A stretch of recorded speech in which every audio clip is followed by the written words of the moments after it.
Hey everyone, welcome back to another episode of Warhammer Total War content.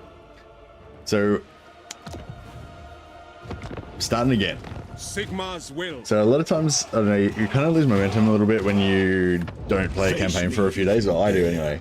And it's connected to restartitis, but it's also, yeah, I guess I got distracted by the stuff. Then I had like 6 days off from streaming, and so it's actually even though the campaign that I was playing with Wulfrik was going great, it was excellent campaign, killing it. Pretty much everything I can think of that I want to do now, I was already doing in the other campaign. It was literally perfect, you know. I mean, actually, I don't know exactly what the status was on the last turn. Maybe it was all about the fall of chaos. I don't know. But, you know, but in terms of things I wanted to achieve, it was kind of on track, you know. But it's been a while now, and I'm withdrawn from it. They haven't got that immediacy, and the lure of a new campaign is there. But I want to play the same campaign again. So I'm going to play Wulfrik. I'll have a bit of a discussion once we get into it about whether we want to change up the start or anything. But that's the other thing. I think the start that we had is like the perfect start. So we're probably going to do exactly the same thing again, at least on the first turn. But we'll see how we go. So Wulfrik's got Sea Fangs, so he can instantly travel between port cities. So as long as he's in the water and near a port, then he can travel to any other port that he's got visibility on. He can also it says Wulfrik's armies may also attack coastal settlements directly from the sea. I thought it was only Wulfrik that could attack directly from the sea. Yeah, see, Lord effects. Yeah, the Lord can attack sea. Yeah, I think maybe they were originally planning on making it that Wulfrik's whole faction could attack from the sea, but I'm pretty sure that doesn't work anymore. Well, when I guess they say Wulfrik's army, they mean Wulfrik's personal armies, whatever they may be. Yeah. But yeah, he can teleport around, and that's going to be a bit of a feature. So the plan with the campaign basically is that we use Wulfrik when we can to help with our main kind of conquest and empire building, but then in between that, Wulfrik kind of jumps around trying to raid stuff and do like deep strike with his small team of crack commandos. This is the essential plan, and I think that's the thing that makes. That's one of the main things that sets Wulfrik's campaign apart and makes it fun if you can pull that off. So, we're not really going to engage in the end game, but just in case it happens, we'll put it up to make it scary. Yeah, AI threat assessment on, minor faction off. That's kind of like just your default settings. And let's get into it. Hey, TX Politics, Ringa, welcome guys. Hey, 54 months. Holy jeebus. Thanks so much for being a member for 54 months, man. That's awesome. Huzzah, new Norska campaign, indeed. Indeed.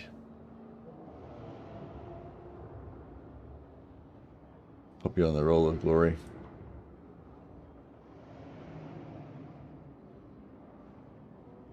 I've got Drasko on there still from the other, the campaign. Hey, Chosen. New seas, new enemies. There are challenges to be won. Set a course. Okay, so third one is a bit of RNG, and depending on whether we're lucky or unlucky, either we're gonna be like rolling real strong, real fast, or we're gonna have a bit more of a normal start. So you know, we'll see how we go.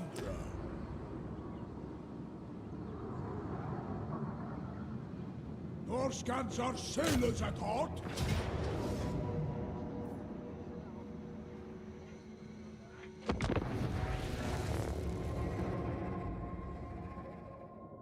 What's your favorite Tides campaign so far? Reworked Lords as well. Mine's Dakala.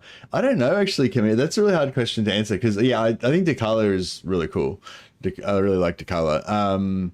But then I feel like there's sort of like even like I mean, there's lots of different ways to answer that question, but I feel like there's sort of like newness, as in like just playing like one session, like one 8-hour stream for me, and how there's so much cool stuff and interesting, you know, stuff, and how enjoyable that first session is, which is important.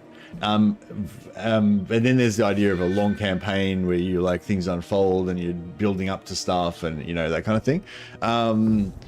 Whereas yeah, I played like one session of Dakala and it was really fun, although I kind of felt like it was gonna get maybe it was gonna get a bit ridiculous at some point. I don't know how you felt. Well, I didn't get further in, so it'd be interesting to see what you thought. Whereas yeah, Norska I feel like is going to be a bit more slow roll, like there's a bit more like build up and things to unlock and stuff. But I don't know. All right. I forgot the hero. Did I? Did I though? Alright, so the idea with this battle is we just want to not take too much damage, and we want to try to sort of split them up. So we can, maybe I should put some dudes over. I wonder if they can hide over there. That could be cool.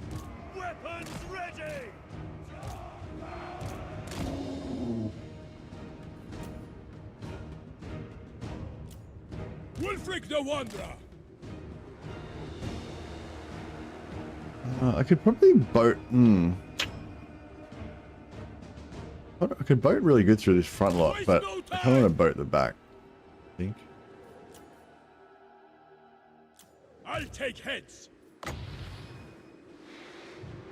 Hunter of men. Tracking.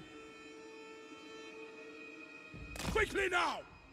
With speed. Onwards. Now or never. I hear you. So if you really wanted to get excited, you could actually waste ammo on this. Making my way. Roving. Chaos and divine.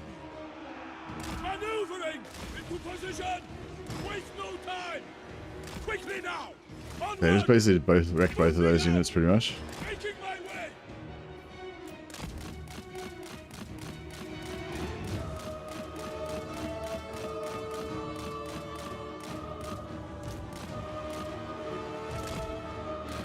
Alright. Now we want to try to like distract these units a bit. No! A bloodbath awaits. Tracking. So be it.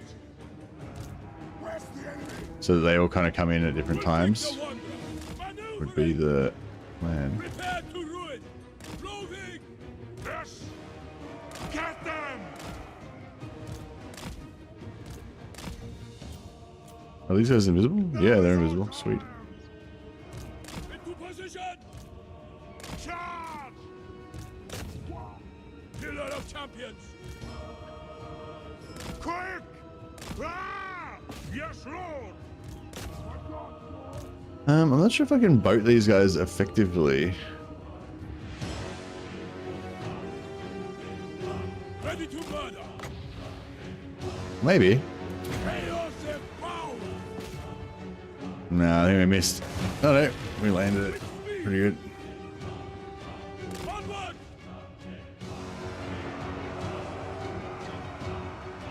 Alright, so just wreck these two archers. They basically didn't even get to fire a shot, so that's perfect. Wulfrik the Wanderer.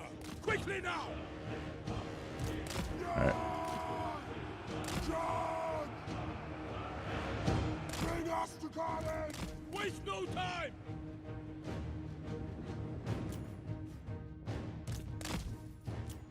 Shot them. Faster, blade hanger. Drag us to the throne.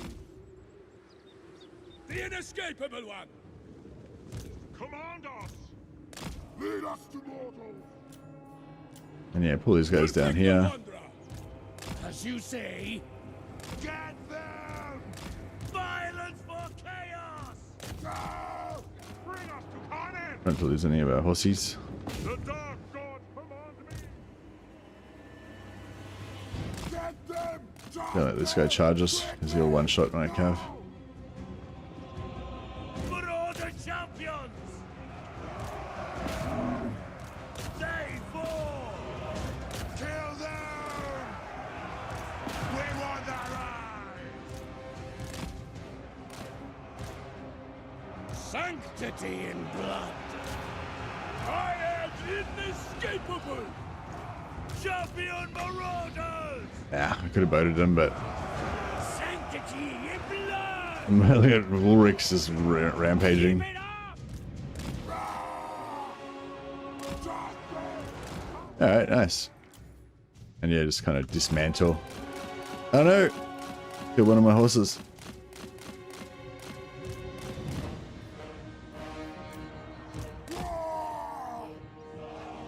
Bring us to Garland! Get them! Moving! Offerings abound! Moving out! Disembound! All will be despoiled! Tremble, mortal! Now! Mortal fool!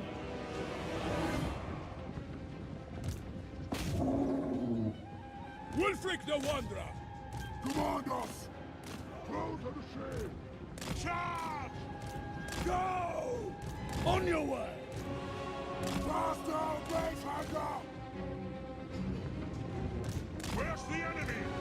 We prevail here! Slay! Your will! Throwing axes! Charge! So it's nice to just do a nice little surgical first campaign.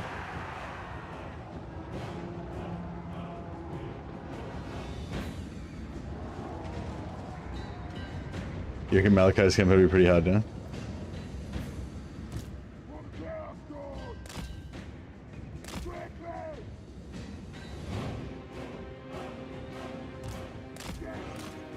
Trying to race. Undefeated! Making my way!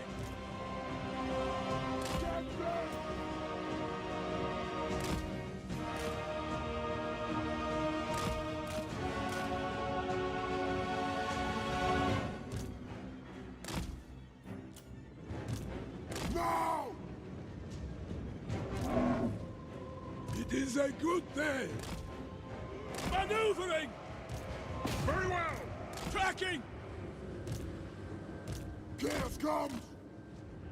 Chaos smiles today! Surely they're not going to stand and fight. Ah, bro. Look at this charge. You can't stand against it. Flee. Man, these archers just My God's call! didn't give a fuck.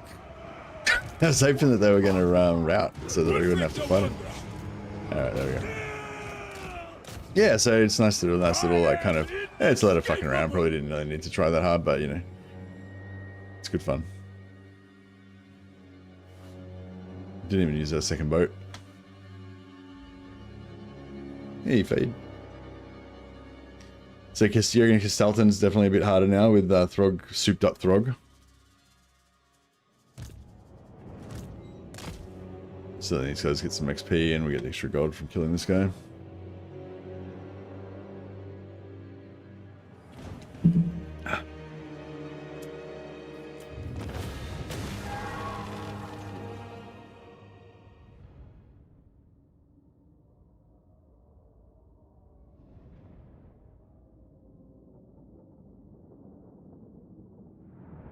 It's fun the first time. She's a bit OP, but the thrall system gives you motivation to farm them.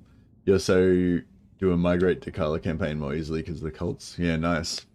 I wonder if Dakala, kind of similar to how I want to play this campaign, might be good with Dakala as well, where you kind of have an empire that's building up with different armies and expanding territory and stuff, and then you have Dakala just going around like a wrecking ball, just sort of smashing stuff and just making money. I suppose it's better if you kind of coordinate the two things together, but yeah, that's kind of like what I'm trying to do with Wulfrik, I think. We could get a tiny bit of replenishment to replace those 3 guys. We get 330 gold, which also doesn't seem very valuable. And actually, none of these options seem like we care, really. We'll take that tiny bit of replenishment. Shackle them. Keep our guys spick and span. Alright, yeah, so I'm intentionally leaving that hero out. There's method to my madness. I can kill with any weapon. I'm gonna sack this. And we're gonna fight this one manually as well. Same kind of deal. Try to get a good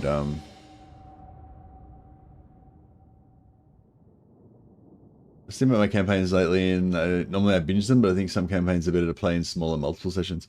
Yeah, that's an interesting idea. I suspect you're right. I wonder what campaigns would lend themselves more to a big session, and which ones will lend themselves more to, like, you know, a serialized, you know, lots of episodes kind of spread out kind of thing.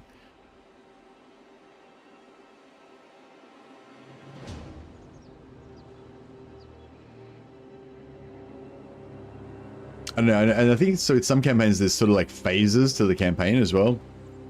I don't know if maybe it's good to, or maybe not necessarily good, but it could be good to break up those phases. And, you know, like you might have your initial like conquest phase, and then you might have your like little consolidation phase, or you might have your, you know, initial phase where you're conquering some land, and then you have a phase where you're setting up heaps of sack cities so you can farm some sort of resource or something, and then you're having a phase where you're trying to steal heroes or whatever. Maybe it's good to break it up by that kind of metric, by that kind of division, you know, Wulfrik segments. the Wanderer.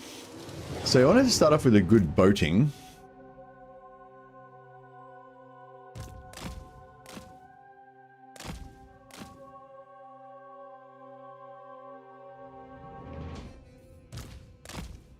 So Wulfrik's the only thing that's visible. So we could use Wulfrik to like move them around and stuff if we wanted to.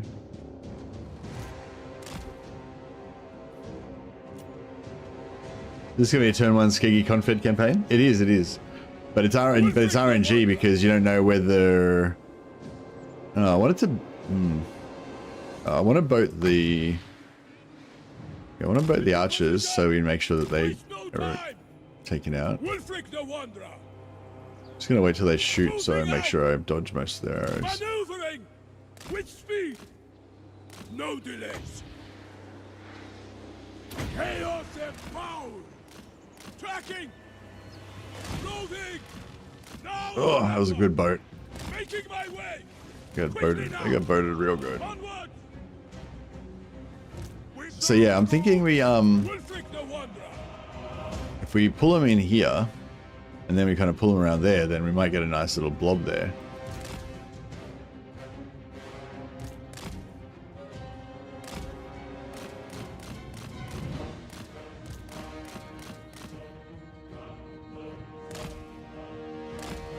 Alright, we get him to come through here. And then we get it to go through back through there, maybe. Pull all these guys out here. And then hopefully they'll...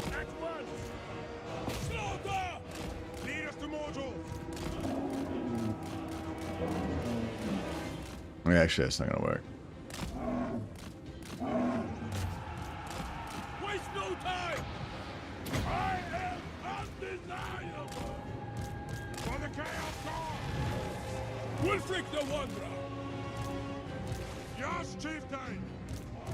Rambo mortals. Commandos.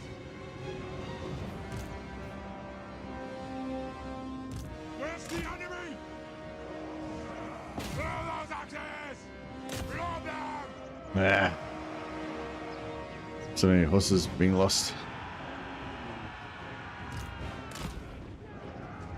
But yeah, I was kind of just remember to mill around here so we could try and get another good AoE boating. Hey Sam, thanks for the 17 months, man. Appreciate the support. Always a nice person to have in chat. I'll pop you on chat on the roll of glory there as well. Thanks for the support, man. Appreciate all the memberships. You guys are awesome. And Anthony there showing the green name as well. Bade. Got a few subscribers over on Twitch as well. Appreciate you guys too. Alright, we might just fall upon these guys with our overwhelming man mode melee superiority.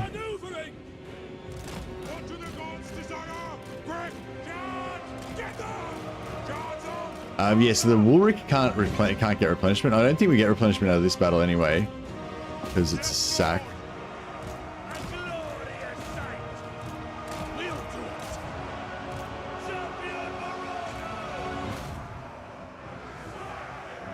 is a good thing.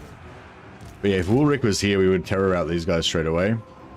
So we kind of screwed up a little bit there, but that's right. For all the champions! Murder! Moving out! Now! Alright, this is going to be a good boat. World Walker!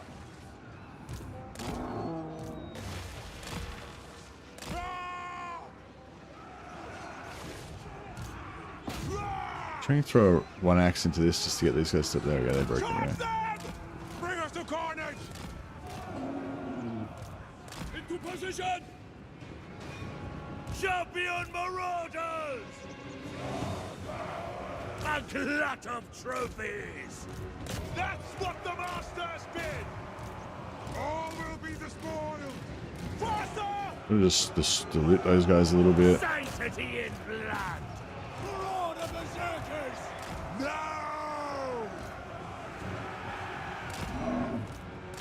Slay every mortal! I feel like pretty much everything's about to rout. Command us! Take it, Summoner! There we go. I'm gonna get the horses out of there because they shoot my own guys. Get friendly fire. And Wulfrik can't get any XP, so we'll just let the rest of the boys kill everything.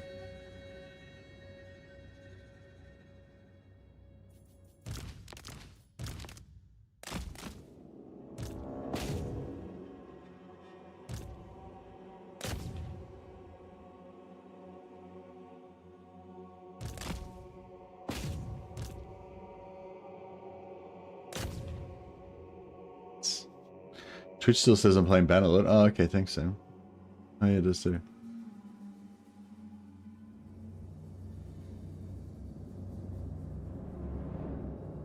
Yeah, the Iceland campaign was kind of interesting at the time, but then when I went to play again, I was like, eh. And also, like, it was, I feel like you gotta get a good, I feel like it's better when you have a big session the first time, like when you really sit down and be like, yeah, I'm gonna hit this hard. Hey, Sam, I didn't even see you subscribing. Double trouble over there. Sam's asserting his dominance by subscribing on both Twitch and YouTube. I appreciate that.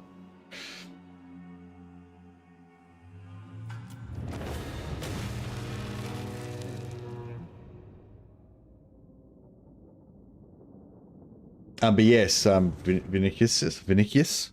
Something in turn 1, Skeggy. So it means we've got to start a little bit of a hard battle. With Legends stepping away next year, would you be interested in doing disaster battles and campaigns? I don't know, maybe battles. I'm not sure if I'm interested in campaigns. I'm not really interested in like other people's campaigns as much. Like I like, well, actually I don't know. Actually, it was pretty fun. I played one with Legend one time where he did the first like 10 or 15 turns or something, and then he gave me the save, and then I played the second part. That was actually pretty fun, but it wasn't a disaster campaign. It was like basically already solved.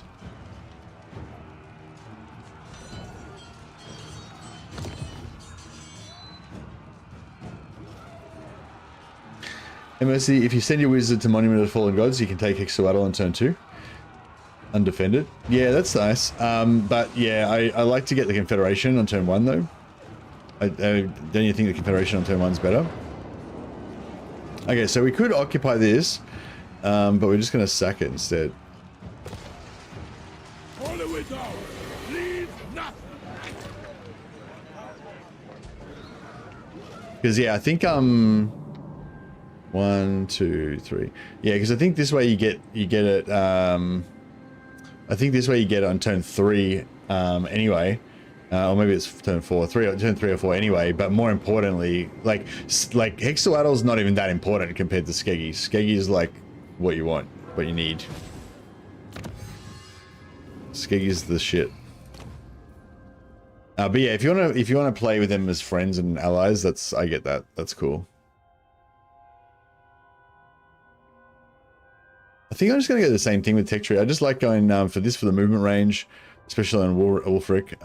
More movement range there, and also this post-battle magic item stealing chance. I really want that cooldown for Seafang.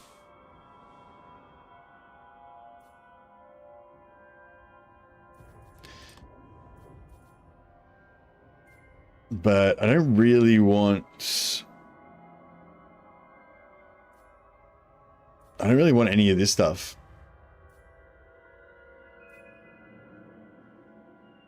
Yeah, I don't really want any of that stuff. So it's sort of hard because, like, yeah, I want that movement. I want that magic item drop chance. I want that movement.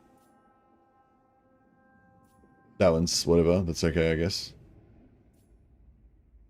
And I want that, but I don't want any of this.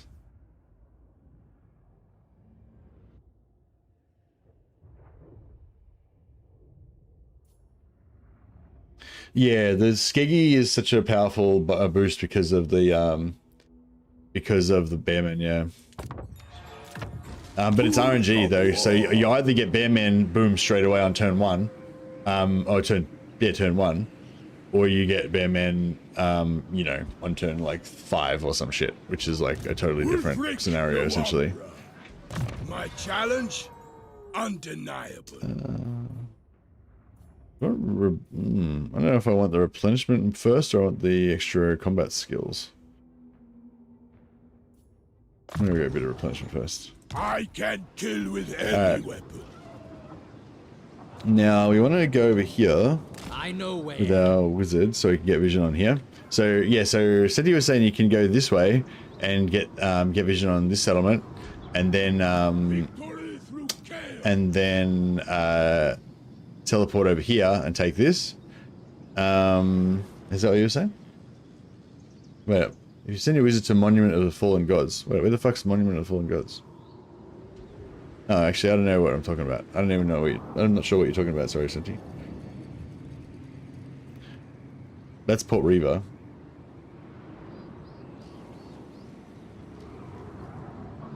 You're saying go here, but so you can occupy this and then you can teleport and take that on turn 1 anyway. So the normal start would be take this and take this on turn 1, or take this and take this on turn 1.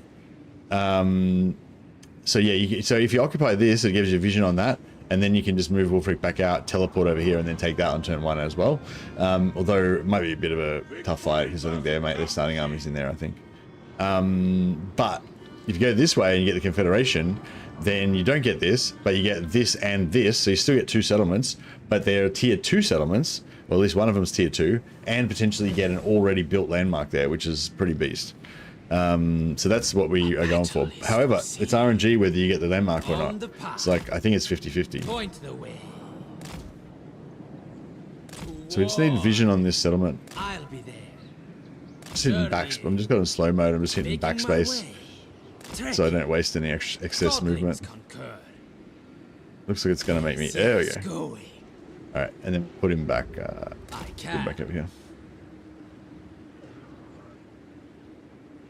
I am the Wanderer. Alright, so now we can use our teleport, and we can teleport to Skeggy. And Seafang is going to be able to sea travel again in 4 turns.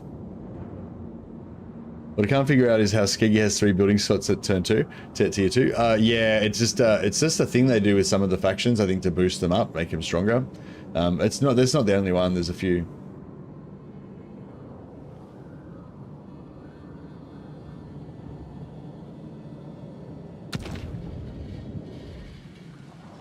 The eternal challenger to the 4 corners. Alrighty. So if we take him on turn 1, he gets wiped, which is a bummer. But on the plus side, we get the Confederation straight away, rather than waiting for him to attack us over the end turn, which wastes a turn. So we don't want that.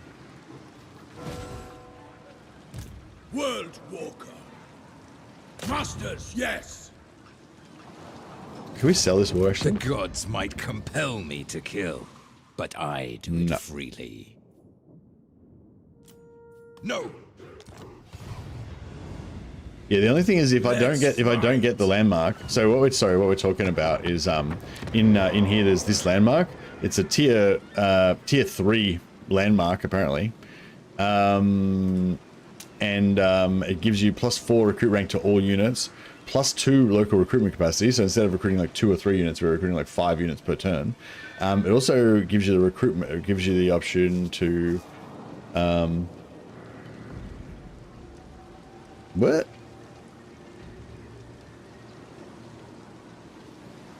Oh, did they change it? Unlocks recruitment of Marauder Berserkers and Marauder Champions. Oh, maybe they changed it so you don't get it anymore. Oh, you don't get the Bearman anymore. Shit, that's different. Is that different in 7.03? I thought, because yeah, this used to give you like all the other stuff, but also used to give you recruitment of Bearmen, which I don't see on there anymore.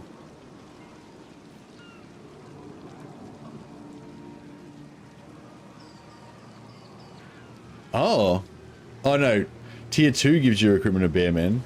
Oh, it gets not, yeah, so if we take it over, if we get it, then it gets knocked down to tier 2, which gives you Bearmen. Yeah, so it hasn't changed.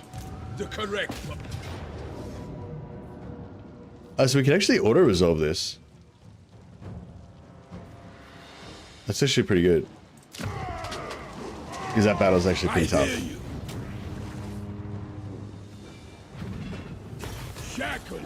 And the army dies anyway. Almost had a heart attack, yeah. Okay, so now we get the Confederation. And we're going to keep Trollfjord. See whether you want to keep it or sell it for the 10,000 quick gold, but yeah, I'm going to sell it. I mean, I'm going to keep it, sorry.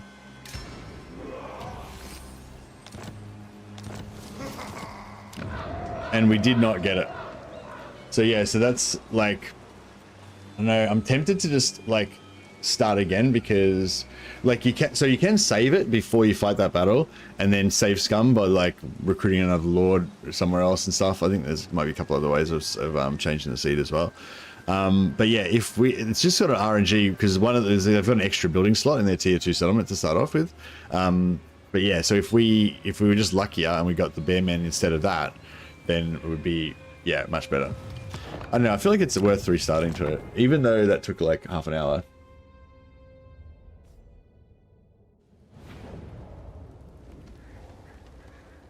Senti says, recruit a Lord in Trollfjord at the start of turn 1, give it up for 10,000, rebuild it right again for 2.5k. Oh.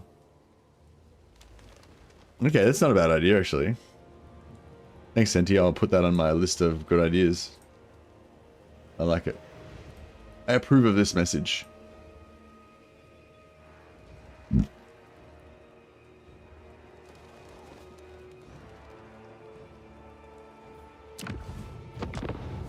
I am Prince and Emperor.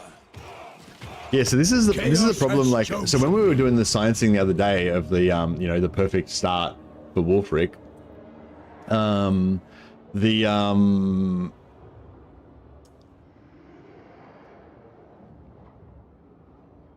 I tested this. It becomes your capital again right away, so you still get the distance from capital traits. Oh, nice.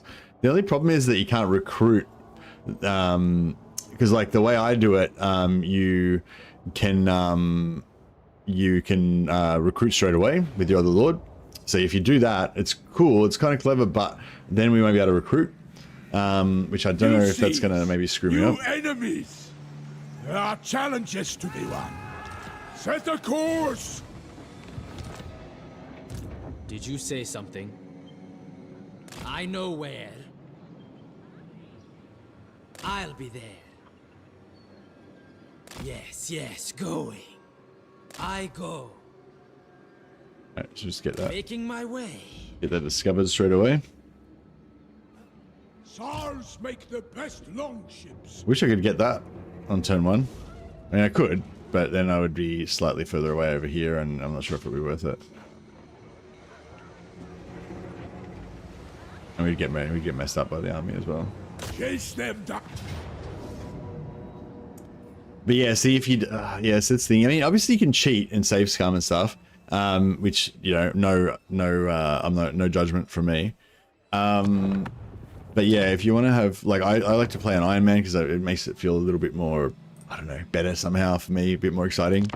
But yeah, unfortunately, this is the other thing I was just thinking about, like, because, like, it's, I don't know, like, it's so good getting the landmark on turn 1. It's so good. It's literally worth restarting over and over again to get it. But it takes like half an hour each iteration. Like, how long is it now? Yeah, 34 minutes I've been into the stream now. Maybe I talked for a bit and whatever. But, you know, probably it takes like, you know, you could probably do it a lot faster. But it's kind of soul destroying if you, it's kind of soul destroying if you do, because it's only 50-50 chance, right? So it's kind of like we could not get it 7 times in a row. I could be sitting here for 3.5 hours doing this and not get to start the campaign. You know what I mean? So yeah, it's kind of a bit of a curse almost in a way, because I mean, if we get it, if we didn't get it first time, but if we get it second time, that's pretty fucking awesome. But yeah, if we do it 7 times and don't get it, then that's pretty not that fun. You know what I mean?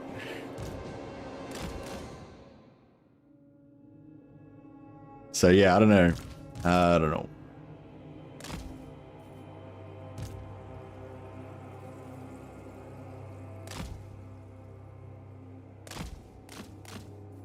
With speed! Loathing! Quickly now! Onward! Making my way! Tracking! Chaos inbound! Waste no time! Moving out! Into position! Now or never! Loathing! That was a good boat. It's 100%, 100%, and 50% of that one as well.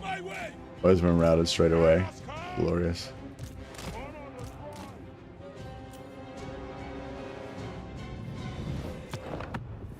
Oops.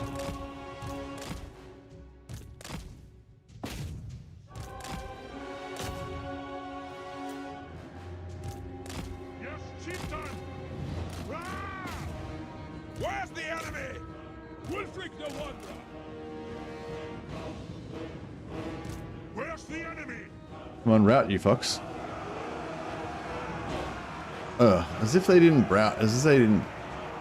Yeah, there we go. Slay every mortal! Yes! Honor the tribe! Bring us to carnage! Get them! Charge! Shut them! Ah! I just want to shut them down so they don't shoot. And get these guys to get a good charge on them. And then I'll try and get another good charge for these guys. The dark gods command me! Wulfrik the Wanderer! All will be despoiled! Should route. There we go. Bring us the carnage! So be it!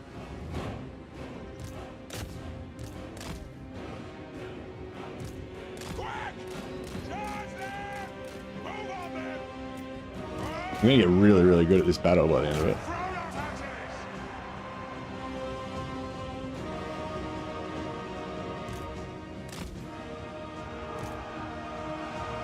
Stop them! Now! Get them! Yes, Lord! Very well! Killer of champions! Throwing axes! Faster! Undefeated! Get them! Ah! Yeah, the only thing we really want to do is not take any damage on Wulfrik or Wulfrik. Because we can get replenishment after the battle and everything else. Always wins. Onward! Yes, chieftain! A glorious sight. Yes! Kill the Southerners! I am inescapable!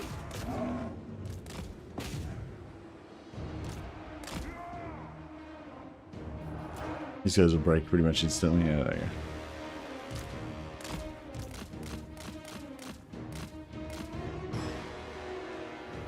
go. Okay, well, I missed out on a few archers this time around. Not quite as perfect as last time.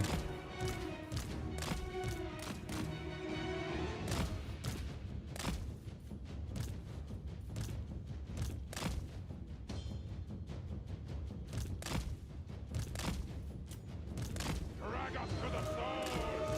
Let us fight. Now is our time! Chaos undivine. A glorious sight.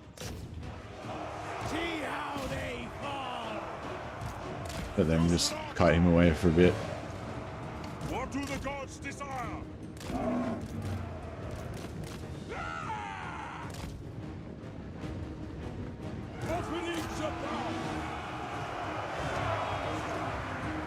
Don't know if it didn't really land that charge properly there, but that's alright.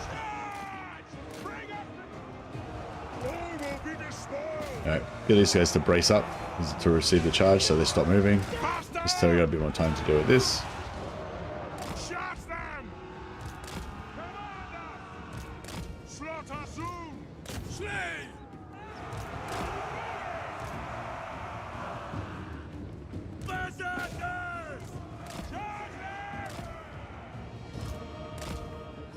Get Wulfrik to go and get ready to kill that guy. Yep.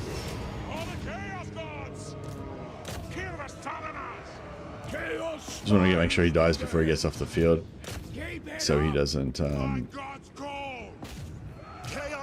away and steal my gold. I abandon entire campaigns if I reload like once or twice. Yeah, that's it. Like I have that exact same thing, you know. Like I'll think, oh yeah, I'll just reload this because it's going to be faster, and you know I could restart it and play it over and over again, but then it's going to tire me out and ruin the campaign and blah blah. So I'll just reload this one thing and it'll be fine. And then you do it, and then you know it's just there in the back of your mind, you know. And then a few turns later, you're just like, oh fuck this campaign, you just give up. It's a bullshit campaign.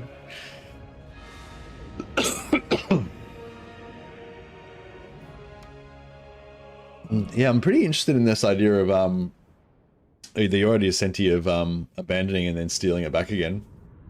I'm kind of tempted to do it. I'm not sure if it's actually better or not, but I'm kind of tempted to do it anyway, just because of the bullshittery, you know, just because it's like, you know, it's kind of fun to just, you know, subvert how the game's meant to be played. You assume, you know, maybe they knew that we were going to do that. Maybe they put that there intentionally.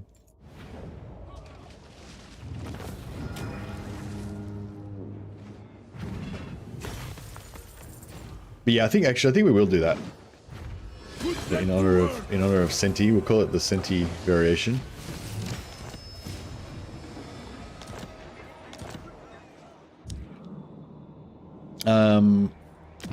So do I have to put him in the water, yeah? If I leave him on land, he'll really disappear or whatever? Or can I leave him on land? Are you going to try out all the other new Warhammer games coming out next year? Well, Warhammer games are coming out next year.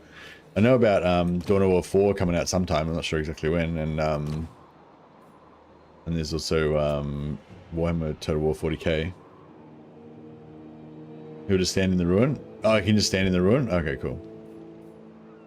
Oh, it just abandons it. Oh, that's because it doesn't sell it or anything, yeah. Is Dark Heresy coming out next year?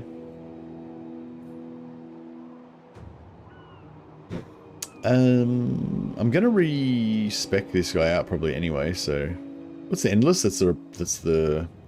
I don't understand the point of this ability. It affects allies in range 1, enabled if in melee, and the range is... There's no range. It's 0 range. So it basically only affects you, and it means that your vigor doesn't run out if you're in melee, right? Or it runs out less.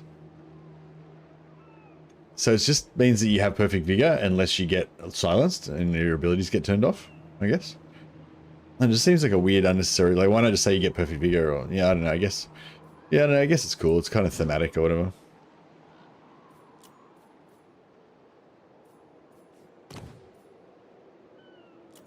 Despoil, ravage. Alright, so we're going to sit this guy there. So we're potentially going to abandon the settlement and then just retake it again with him. I was going to recruit a lord there anyway, so... That works out. Wulfrik the Wanderer. So yeah, I think you can't really auto-resolve this one. Yeah, I think if you fight the first 2 battles manually, then you can auto-resolve the last one, so... It might be worthwhile. And the last one's the hardest one, so... And the, like, most finicky one. Thanks for the congratulations, guys. Appreciate it. Better than perfect vigor since you can't get stuck at low vigor due to March. No, you can though. Can you? Yeah, you can though. If you're at low vigor, Like, there's low vigor puts a cap on it, so even if you're getting the replenishment during combat, you'll still be capped. I assume. Wulfrik the Wanderer.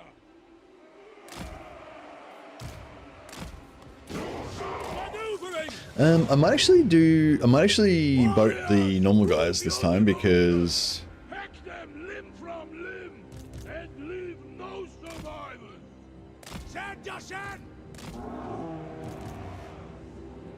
Slaughter! Get them!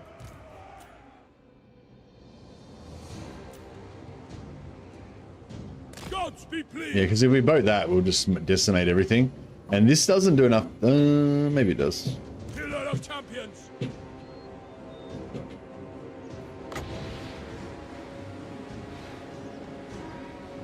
Face your death. I should get 2.5. Oh no, they moved. That would have been so glorious. But alas, no. So we didn't do any kills on that, so it's really nice. So he gets to weaken them, but then my troops still get to get all the experience from killing them because he didn't actually kill anything. Into position. Quickly now. And they didn't even activate, so we can do another one. No, they did activate. All right, cool. Now, the reason I put everyone over here is because I wanted to like sucker them into coming around this way, and then kind of move everybody up there. My plan. I don't know if it's going to work, but Moving out. not really.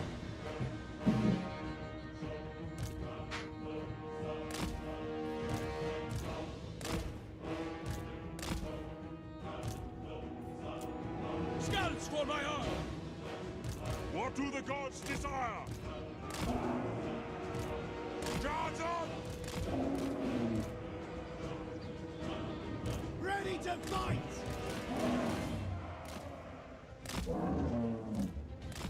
Blood! These little battles are kind of fun. Champion marauders! Get moving! Destroy! Chaos and divine!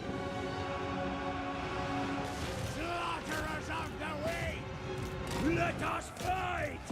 Marauder berserkers! Faster!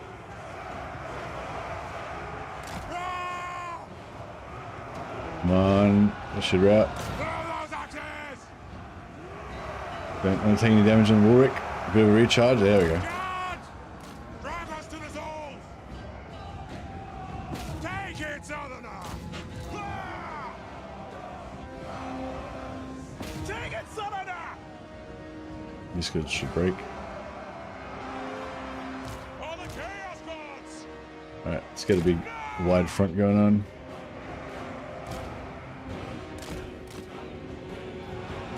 Chaos comes!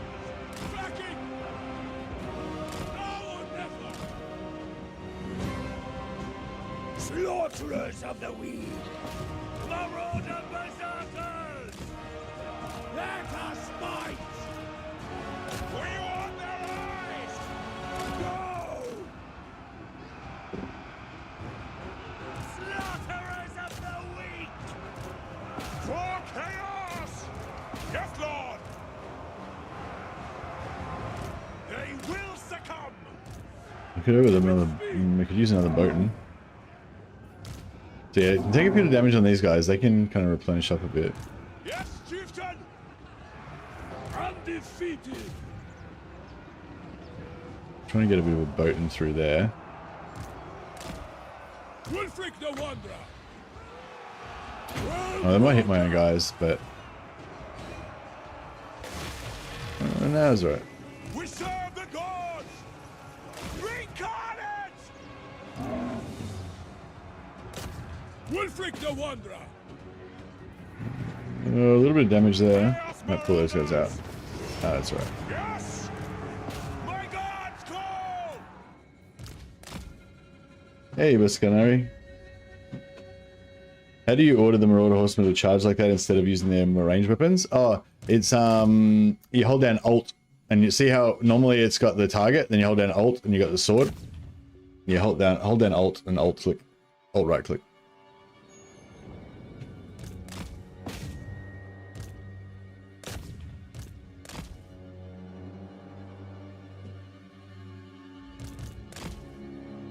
What's that? Oh, is that where the enemy's encourage aura was from their like general before he died? I don't think we're gonna catch that now. You can also just press F to put in melee mode. Oh yeah, there's also this down here, toggle melee mode. But I don't really like to fuck with that because then you can't remember which unit's in melee mode and which one's not when you're trying to mod, you know, when you're trying to like micro heaps of units and stuff. Sometimes I'll use it if there's a specific kind of situation. Have you ever tried the turn 2 Nolan take on France? One engineer and one mortar gets it done. France ambushes Elspeth. Fort Lord and tank finishes the province. Sword Marienburg 3 deploy, 1 to restart. Oh, I don't know if the Marienburg turn 3 confederation works anymore. Has anyone tried to do the Marienburg turn 3 confederation? I think it didn't. I think it stopped working for a bit because you couldn't trade one of the settlements to the Wood Elves anymore. Like you can still do the same kind of thing, but I assume. But I think like there's something changed about that Wood Elf ruin or whatever. Maybe I can't remember now, but it might have changed. It might be working again now. I'm not sure.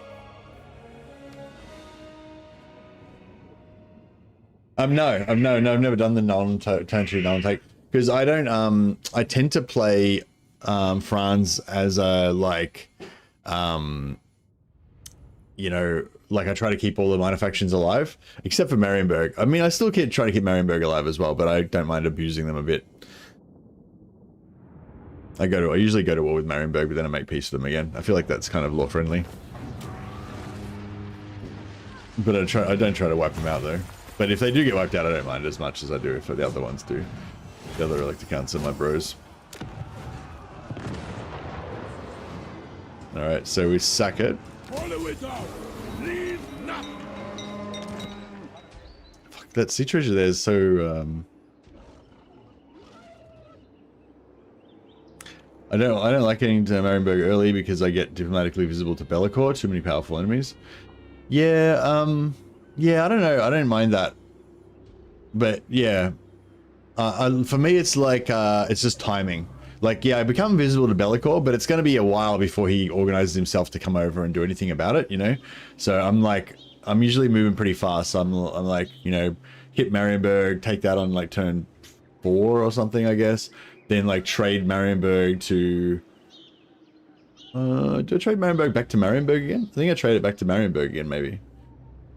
Can't remember now. And then I take out Kemmler, trade Kemmler's shit to... Usually I trade Kemmler's stuff to Leon Kerr, so that I make him an ally. Taking it, selling it back to them after assigning a elect account always seemed like the strat. Yeah, that's what I do. I assign an elect account, then I sell it, usually back to Marienburg. But but before I sell it back to them, I use that little pathway through the mountains to take over Artois. Then I think I sell that to Leon Kerr in exchange for making him an alliance, and making an alliance with him, which I don't expect to last that long, because then he's going to get wrecked by Bellicor and or Grom. But that means that Kemmler's dead, so he doesn't come in and invade the whole fucking empire. And now anyone that tries to attack me has to fight Leon Kerr first, which gives me an extra few turns. And then I use that time to zip up, you know, take out all my other enemies. Speaking of strats, I got a Sartorial Changeling turn 9-10. Worst part of the strat is that you have to defend Oxyodal's skink hordes while Legendary Lord squad conquers the north. Is it like reliable that you can confederate Changeling on turn 9 or 10 every time?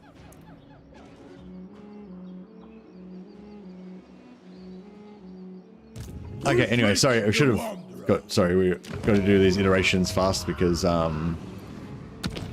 know, it might take us 10 million tries to do this. Undefeated.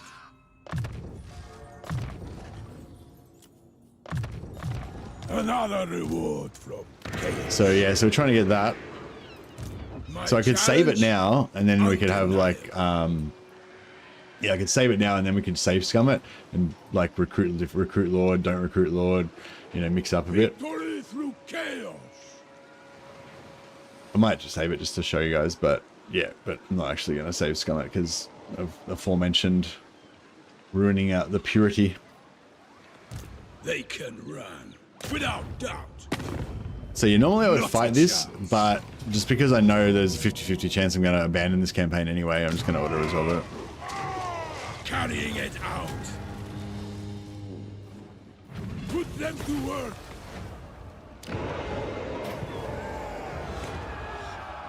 One fell swoop. Okay, so this time we get, see, this is plus 100% post-battle loot.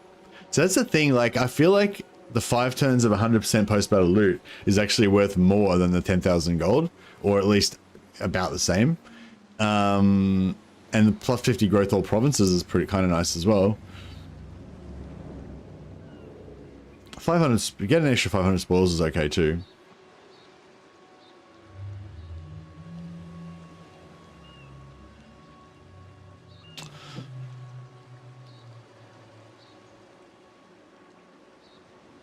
Trying to think, because we don't really have any other growth boosts apart from this. I don't know. Do you reckon it's actually better? I mean, I kind of want to do it just because it's like extra tricksy, but I'm not sure whether I actually like it better.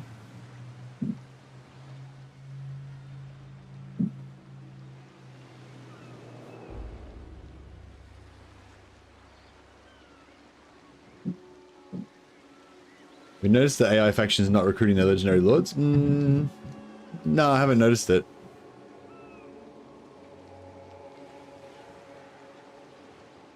Leave Norsca and let Throg build it up. Yeah, well, what I usually do is I do let Throg build it up, but I first like confederate everything, then I like sell it all to Throg and then let him build it up, you know, kind of thing. That way I can like basically use that like the power of the rest of my empire. But maybe it's sort of dilutes your campaign a little bit, like doing that. The extra 500 spoils maybe is good. I don't know.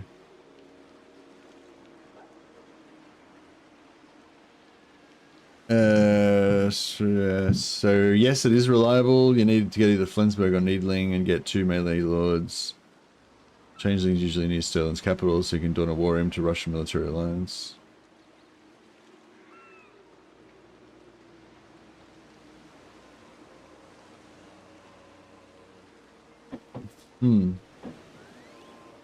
Yeah, joining lots of wars to get money, yeah.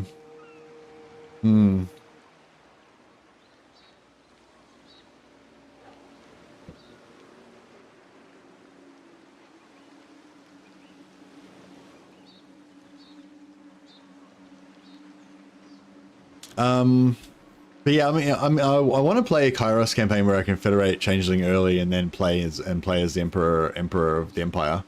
So yeah, if there's like a 100% reliable way of doing it, then I'd be pretty keen. Or if there's like a pretty reliable way of doing it that's going to be satisfying.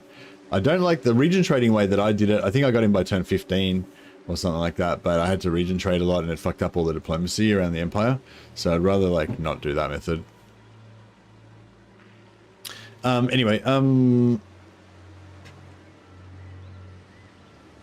right, well, we'll try it. Yeah, we'll try it out anyway. So yeah, so we got it this time. So let's do, so this is the key thing. Getting this early is super good.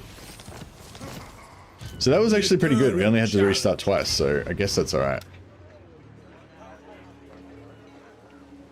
Now we're gonna force march down to here. Victory doesn't come. And we're getting mad replenishment there, so that was pretty. I think it's fine to auto-resolve that battle. Where's my next? Hot in here. So I usually like to push on through here and grab the other replenishment, get the other +4 replenishment. That gives us extra sack. Oh, actually, yeah, we can have growth lords. So the growth is not that important, I guess. The Bearman Horde starts now, exactly.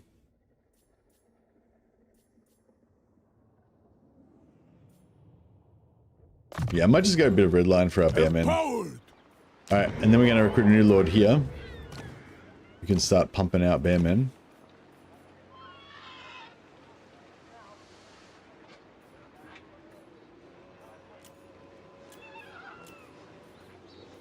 Hunting's pretty good. Great shame. Might get him out, and then I might just replace him straight away with this guy. The gods promised greatness. Great shame and And then he can start recruiting fuckloads of bearmen. That's what it's all about. So yeah, so it's like, I think this way is the best way to go anyway, because you get these two, you get to confederate these two settlements. They're both tier 2 settlements, so you're kind of like jumping ahead a couple of turns already just by getting them already at tier 2 instead of busted tier 1 settlements that you would normally get from taking out these guys first. And even if you don't get this, that's still, I think that's still pretty good. Like being here and being able to start recruiting. But if you, but yeah, if you get that, it's like, boom, you just won the lottery. Like now you're coming out of the gate super fast, super strong. I might just get rid of that. Hey, Winky. Name your hero Fuzzy Wuzzy? No, I will not do that, as you well know. I only like lore-appropriate names so that you can help enhance my campaign for me.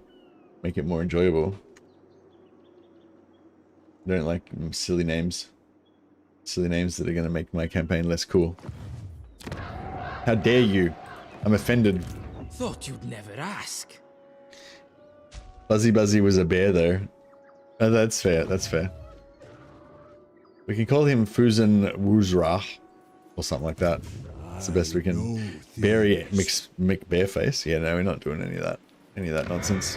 All right, cool. So yeah, so this is cool. And then now we're going to do our Senti shenanigans over here.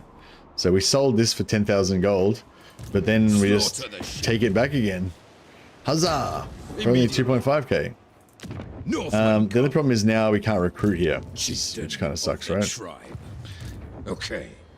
But that's okay. Enslave the Southerners. How much does that cost? 750.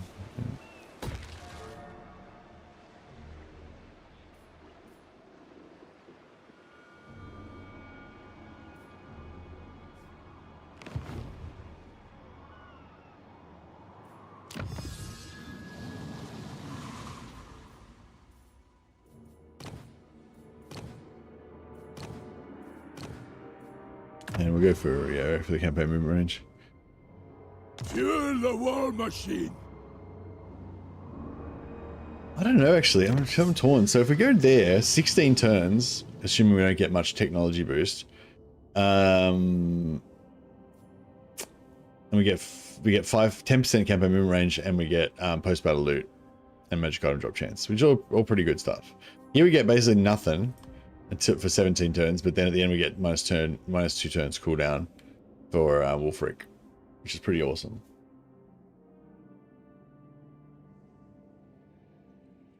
$45 months is worth a 45 months is worth a were creature called Fuzzy Wuzzy. I'm just saying, like. All right, well, look, I'll put it up on here. But it won't be called Fuzzy Wuzzy in the game. It can be called Fuzra and Wuzra.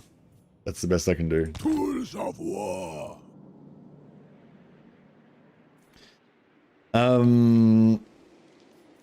Yeah, cool. Anyway, so yeah, diplomacy.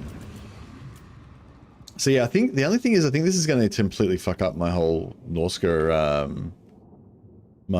strategy. But I don't know. Maybe that doesn't matter. Maybe it's fine.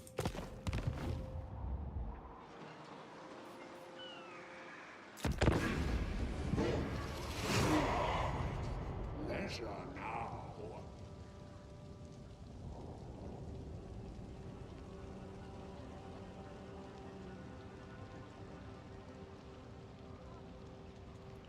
So happy that only took two restarts to get rolling.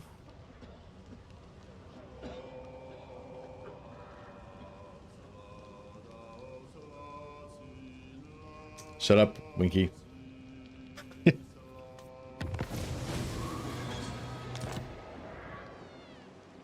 You're distracting the shit out of me. Harbinger of war. Which I know that seems funny, but it also increases the chances of me being like, fuck this campaign. You know? It like drains my limited mental energy. Point the way. Relishing it. All right, so yeah, so we hit this on turn 2, which is nice. Tribal seer. To the four corners. We could probably, if by some shenanigans, maybe get this hero to join our army, War. but Inevitable. probably not actually. But if we just leave him in the water, after we take it, he can move through with 0 movement, and he'll be able to, you know, he'll be able to make some progress there. It is set. Not likely. So it's tier 2, we're going to take it at tier 1. Yes. I am the wanderer. Looks like you could even hit Hexuador. Yeah, we could hit Hexuador. Harbinger of war.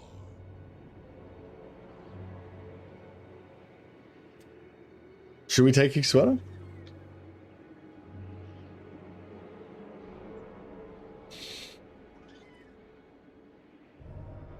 I refuse. Only a fool. We can make peace with this guy even if we wanted to. Now I'm tripping.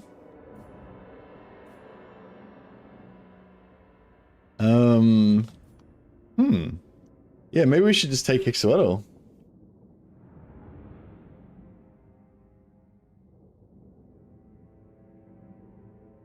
A wizard, it kind of fucks our wizard, but...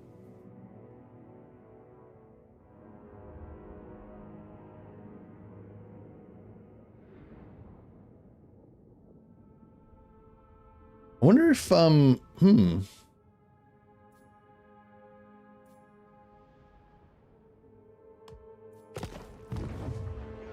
Yeah, maybe it's a Hexuador, turn 2 Hexuador is actually the way to go, yeah.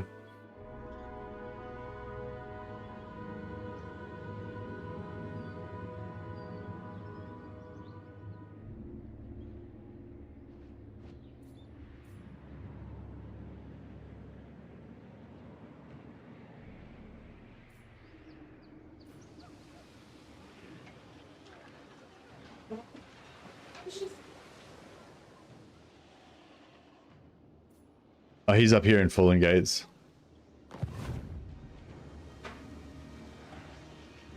Turn 3 always comes back to recruit and it's a pain to siege. Yeah. Yeah, no, good call.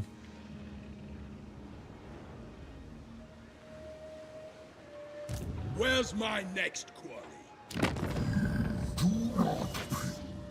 So that it that cannot be scratched. Let me help you. How delightful. Alright, we'll get these guys to pay us to go to war with Hexuador. Into corpses. Drop. Oh, I didn't recruit ogres. I could have recruited ogres there. It's no, this is already a pain to siege. Now. Yeah, see, normally I would do this on turn 3. Or turn 4, I guess. Born of winter. No rest. Moving. More skulls. Dark seer.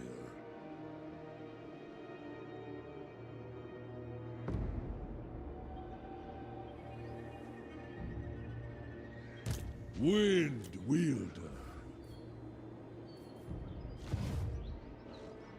Yeah, no, we fucked up because I didn't recruit the ogres on turn 1. Now this guy's got the ogres, and we've got no ogres. Might still be able to handle it though. Immediately. Boss's orders. I guide the tribe. Damn it. Yeah, having those ogres would have been good. Well, then having him not have them. I see a craft. Ogres little bitches. Yeah, I kind of feel like I should restart again, but then we probably won't get the it's all ogre now. Yeah, no. Because it takes fucking ages for them to replenish as well, so we won't be able to get any more ogres. So we lose it, you know, kind of lost a bit of momentum there.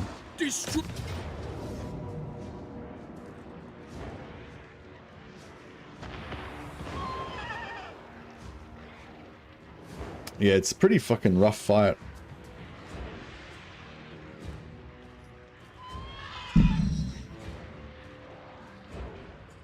Like, even with the ogres, it's kind of rough.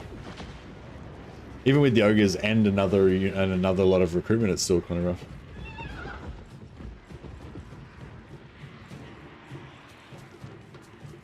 You can transfer the bearmen to get out of march stance. Yeah, I know.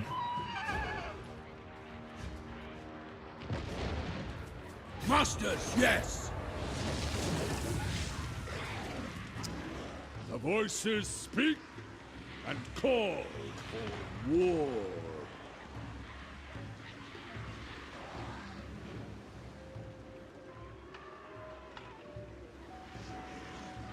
My plan was to sack it with Wulfrik and then occupy with, and then have Wulfrik bounce back here, get those guys, and then force march over here.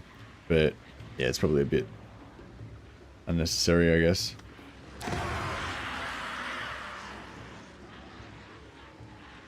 It will be done. Forward, my minions. What now?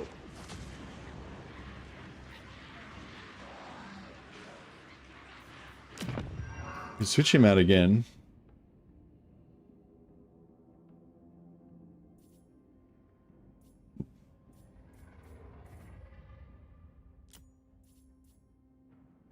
Despoil and ravage. Although, actually, I kind of want the wizard, don't we? Because we haven't got any magic otherwise. It's alright, we'll have lots of wizards at some point in the future.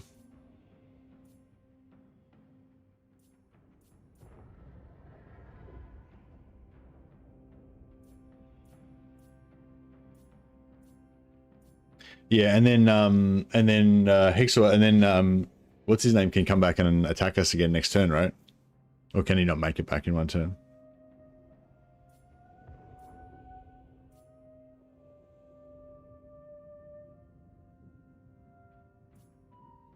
Diabolic Splendor, is it for the Terror?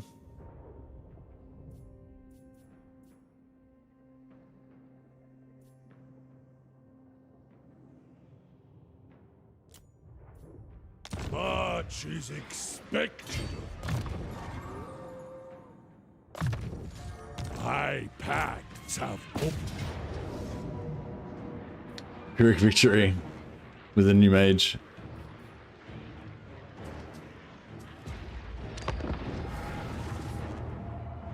I don't know how much fun this is going to be. Yeah, is Mazda going to attack me again next turn? Or can he not make it back in time?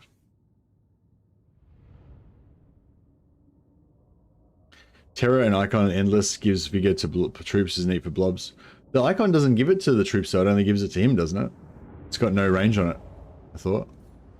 I thought it was just for his own, for himself.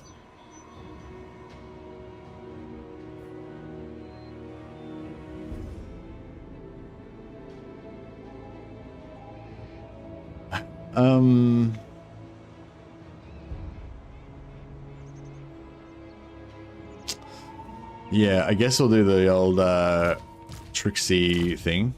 Slaughterers of the weak! Shit. Bearman of Urslo!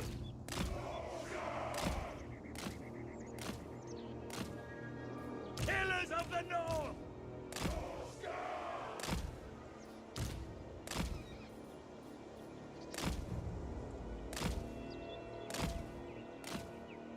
Marauder Bearman!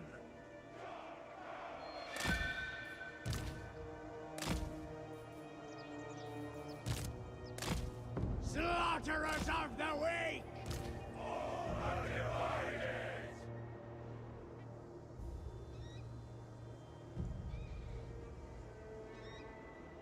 I don't know, I was just reading it before and it looked like that was how it worked. And I was just talking about before how it seemed like a bit of a useless thing. And like, why did they make it an ability and not just make it like perfect vigor or something? But yeah. Oh yeah, this guy can't. You can't set up. I hate how there's literally nowhere else you can set up your troops, like, at all. There, that's the closest I can get. It's like, how the fuck does that help me? Shit. Anyway.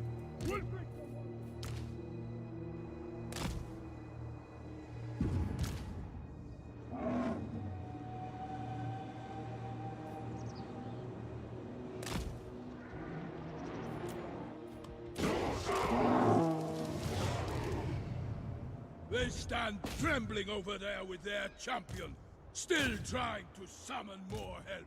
May this battlefield be soaked red with their blood! Yeah, I don't know if I should just like walk over the wall, like climb over the wall and then just climb over the wall and then just recover on the other side kind of thing.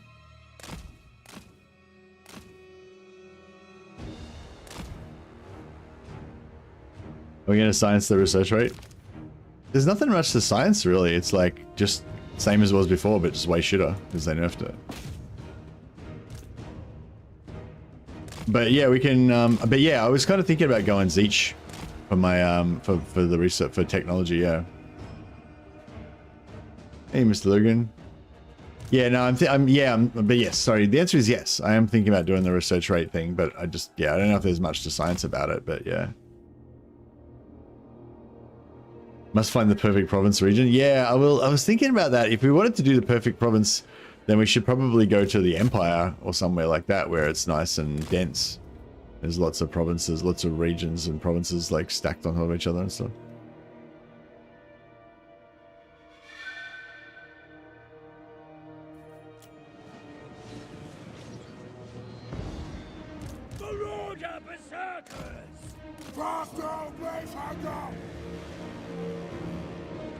We're in. Wulfrik the Wanderer! Alright, just keep running there, dudes. Run in there, my dudes. Killers of the North! Quickly! Alright! Get moving! Chaos demands it! If we can try and get them to, like, if we try and pull them down and get really good density of boating, this might be pretty good. It's adjacent province, so we want the maximum number of provinces that like are adjacent to the sack city, but really ideally you want like a double or triple sack city where you can hit 2 or 3 sack cities in the one turn.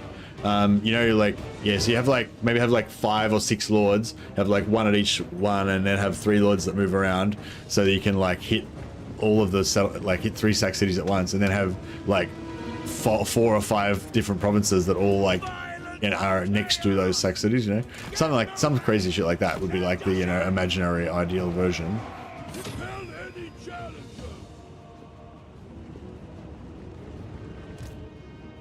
Trying to get everybody like inside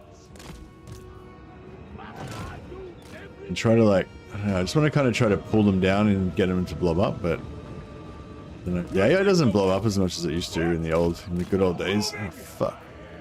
Wulfrik the Wanderer!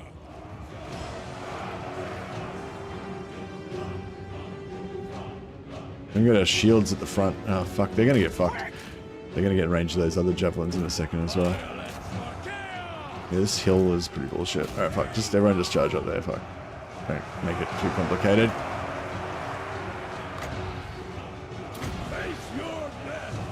Nah, look at that. These guys got annihilated. They may as well just sit out for the rest of the battle now. Should have just charged some horsemen up there.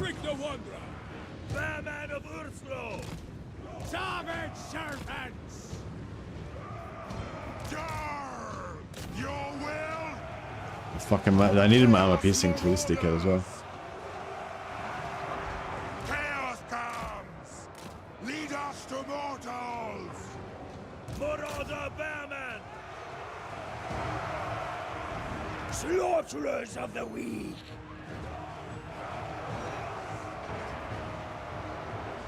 None survive! Of course! Servants! As you say, gotta be done. All right. Berserkers! Bearmen never slow. Weapons Three of the ready. berserkers up there. These guys just about out. I can charge back in again in a second. Honor the tribe! Lock them! Magic's still a long way away. Terror is here though. Terror has arrived. We'll do Yeah, it. those horsemen are doing a good job. Berserkers! They Charge from there. fall! Oh, beautiful. Ready to fight!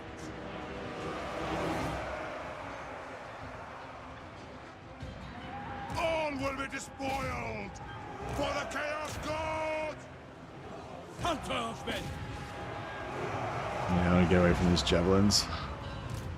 Bloody carnage! Send us in! Go! On your word! Understood! Wulfrik the Wanderer! Without hesitation! Brutal. Alright, get out of there.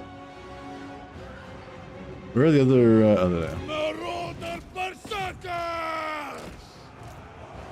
Charge! Marauder Bearman! All right! Weapons ready! Murder!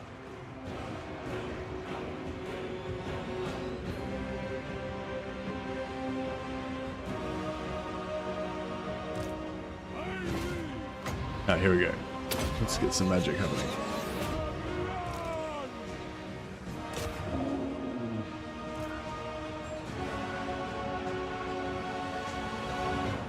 I don't know if we're gonna get any better. Berserkers! Yeah! Malice unbound! Come on. Bearman of Urslo! Yeah, it's not bad, I guess. Give us carnage! Violence for chaos! Command us! My God's call! Yes, Lord! My God's call! Bring us to carnage! Get that wizard in here and start doing some more damage. I don't know if I want to use the boat. Like, I want to use the boat, but Weapons ready! Wulfrik the Wanderer! he's Soros.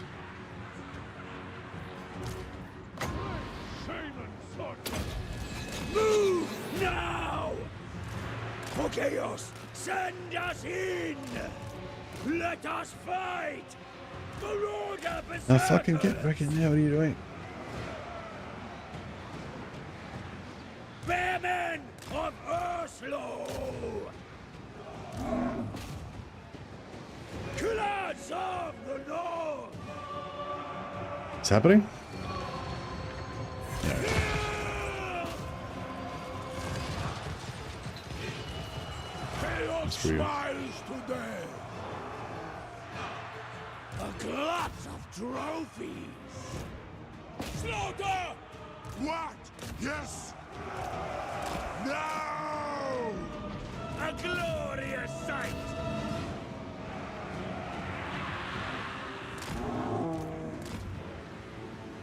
Alright, I might have to boat this over here. No less!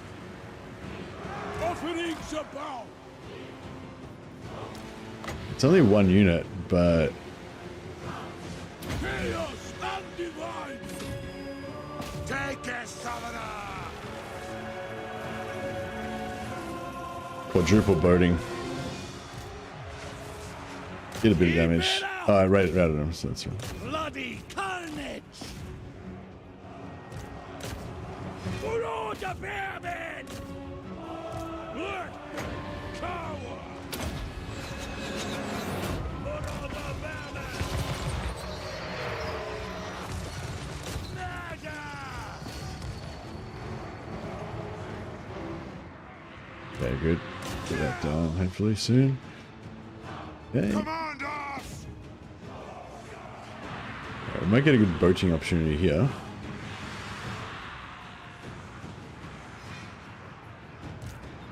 Charge them! What are you doing? He's rampaging, but he's just stationary. There's our unit right there. Rampage them. Slay every mortal! Charge. Victory is near! Bash their heads in indeed. Champion Marauders! Alright, they're done. A glut of trophies! You get a rampage in this. Hey, there we go. Alright, well that was not too bad. Not too bad, I guess. We get some more experience if we run the clock down a bit. Oh, I thought you said the tip. The ITP, right? Yeah. Like, what's going on? Just the tip? Right? Yes, immunity psychology means that they don't get terror from the large dinos. Yeah, that's pretty good spread. The only thing is that one unit of Marauder Great Weapons got decimated. Hopefully they're not wiped out, fully wiped out, because they're pretty useful in the early game. Like I really appreciate having these guys because they just give you some armor piercing, and with a bit of charge bonus, you know, they're pretty good for like killing hard targets. Like they did a bit of damage on the big dino. Most of it was from the Marauder Horseman though.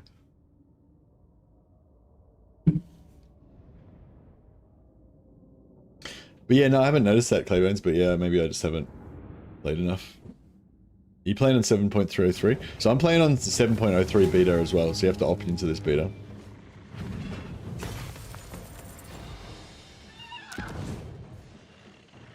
Alright, so... do we want to colonize? I kind of think I don't want to colonize it. I just want to make an altar. We could also sack it and then put an altar, but we don't really need the money though, I suppose.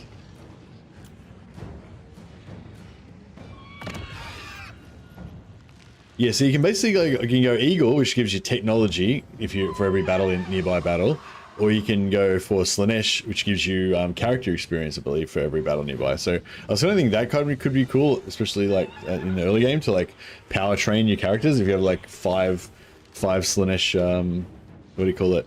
5 Slanesh temples around or whatever. You get it to the point where you get 500 experience for lords and heroes. It's and heroes as well, so they get the full 500 XP on the heroes as well, so you can power level your heroes. It'd be kind of cool. So, you know, every battle you'd basically, if you had like 4 of them, you'd basically get like an extra level every battle as well. Could be kind of cool.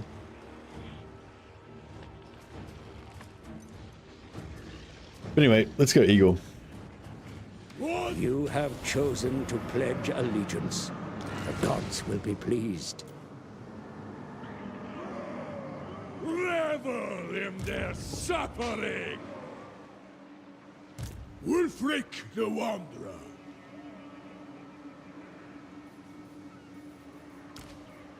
No escape!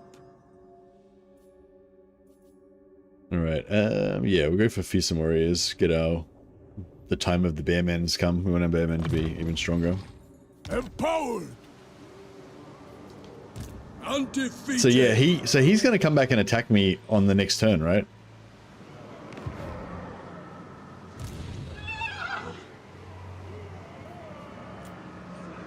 Brave sons of Norska! I'll see it through.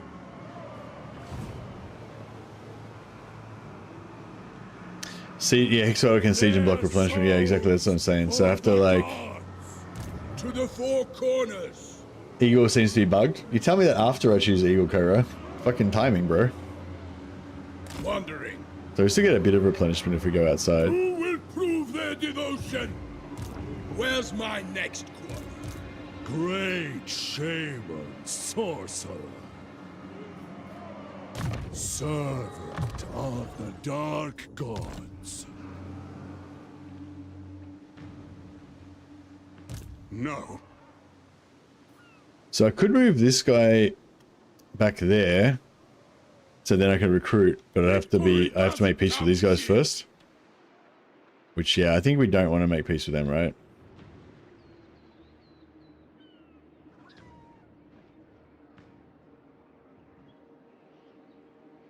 I'll ignore that. So I'm sort of thinking, I don't know, should we set up a thing in here or should we just not even bother about it? Because I was going to say, if we want to do a completely different setup, we could like peace out with those guys and just kind of ignore the south for a while. And then, you know, let's go north basically. The Eagle seems to be bugged. It's going to get super good. You get down to everything being one turn of research. Oh, hey, Karo. No, I've already played with it on that version before. This is 7.03. They've got rid of that. So before it used to, every time you would sack in range of the Eagle, it would increase your technology rate. So it used to give you +5 tech rate per turn. So it would keep stacking though. So after like 10 turns, you'd have +50 and +100, you know, keep going up and up. So now it's, instead of being +5 rate, it's +25 points. So basically if you do 4 in one turn, that's 1 turn of research. So yeah, there's a lot of patch notes. Yeah, that's it. Just recruit an extra lord. Yeah, I'm going to recruit an extra lord. Exactly. Yeah, sorry, that was, I got distracted there. But yeah, we're going to recruit another lord over here.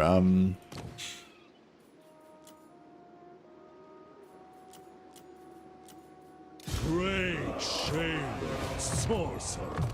A true god save. Let's get shitloads of bearmen is the go. I think there's a reliable way to get your Norskin vassal to get either the Slanesh or Khorne heroes so that you can steal them as the Warriors of Chaos. No idea. No idea at all. Sorry. Here's Johnny. I don't even know if the AI ever does that. I don't I don't even know if the AI actually does these things. I would assume that they either never do it at all, or there's almost no chance of them building 15, like, because they'd have to build 15 altars. Like, no AI faction is going to build 15 altars, like, ever. So yeah, so I would say either it's impossible for them to ever do it, or even if it is possible, they'll never do it. Unless they maybe make it so that they just automatically get one of them. It might be just hard-coded in that AI Norska always goes for the crow and ends up with Burble Smirk. But yeah, I don't know. Has anyone played any late campaigns and noticed them actually getting any of these legendary heroes?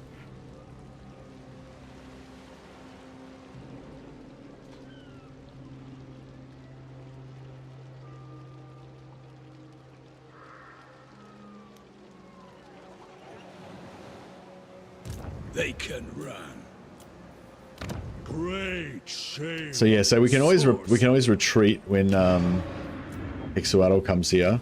We can recruit an extra lord here. Tribesmen, Just give us a bit of extra juice. this way. We got 4 lords in there now. Enslave the Southerners. Hey, Cubism. All right. Oh, cool. Yeah. Anyway, I think that's pretty good. Pretty good first 2 turns. What do we want to build here? Growth? Or actually, maybe we build that Fimir Noble because then we get an extra hero straight away. It's pretty hot. I do like heroes. Yeah, I might just build the Fimir Noble. Is that a sword on your chair? That is it. It's just the standard battle throne sword mount. Nothing special.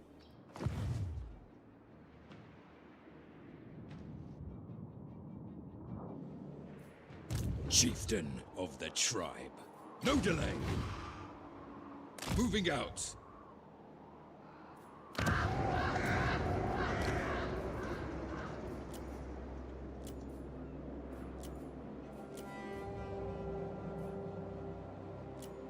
So yeah, I think that's just for yourself. Basically just gives yourself vigor replenishment if you're in combat. But yeah, it's still kind of cool having a terror guy every now and again, I guess. But yeah, normally we'd be able to recruit units here, which I think is integral to our whole plan. What now?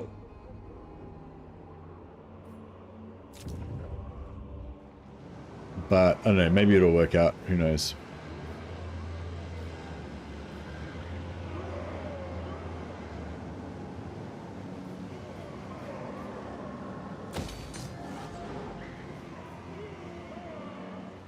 Alright, let's see how this all plays out, I guess. See, yeah, I don't know. Does anyone have an idea of what to do here, though? Like, so, are we going to just expand out from here, I guess, like normal? I kind of like the idea of piecing out with him and getting a heap of cash. The Empire And then scouts that and just those gives us, strangers no, to not war. really a heap of cash, a bit of cash. Welcome it. Yeah, no, I guess that doesn't really work out. The only thing we screwed up with is boats and not taking the ogres. Alright, let's see what Hexawaddle's going to do now. I assume he's going to come in hot.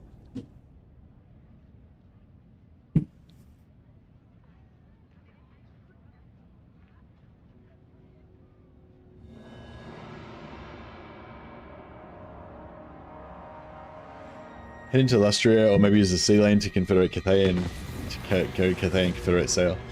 Oh yeah, Confederate sail could be a good idea. Okay, so Hexawaddle didn't come back because we had too much juice here, I guess. My seal craft is So now, yeah, this is something. So we could have pieced out with him, and then we could go out, and then we could go after Hexawaddle.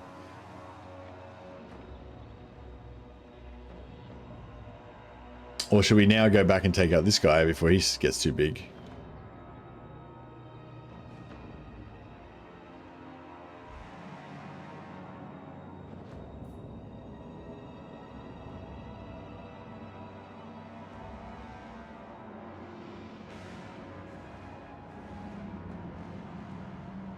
So you can kind of set up a bit of a thing here where you make like put an altar like there and put a few altars around, and then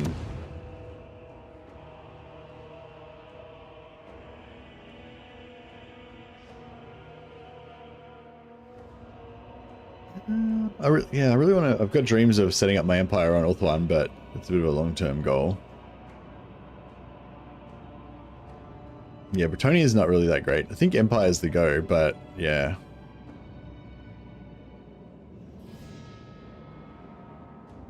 We could just teleport to Ipac Ice Bay and just then just invade the Empire.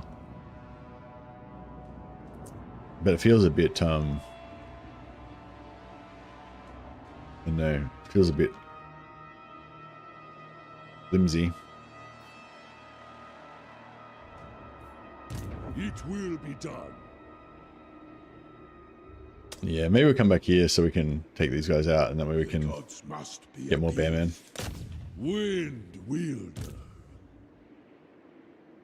A challenge?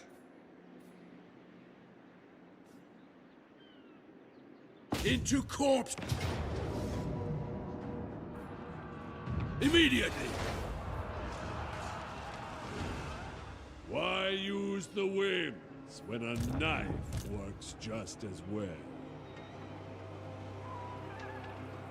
Despoil and ravage. Dark seal. Offerings of death. The spirits say we move on. Seeking, destroying. Marauders all.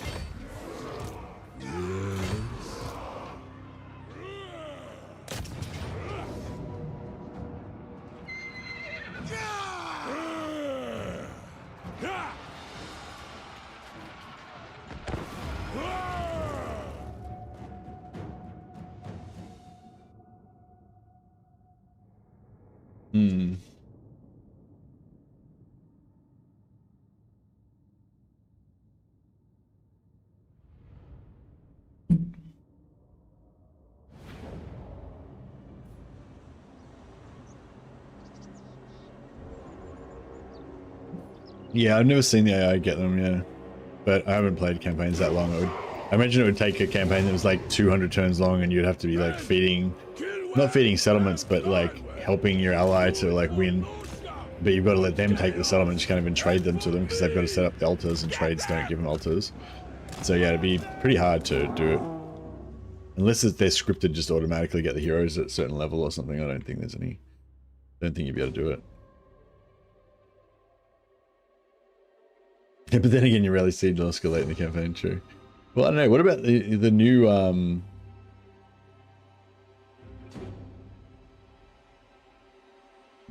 excuse me.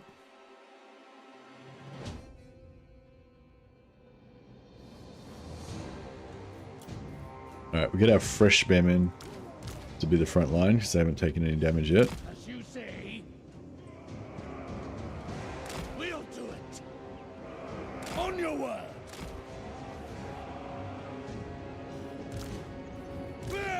overthrow. Understood.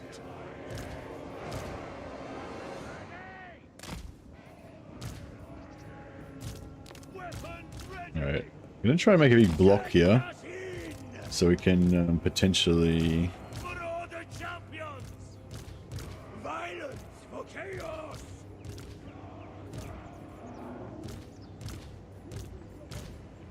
Great shaman sorcerer! Forward! Seal of the North! Ready to murder!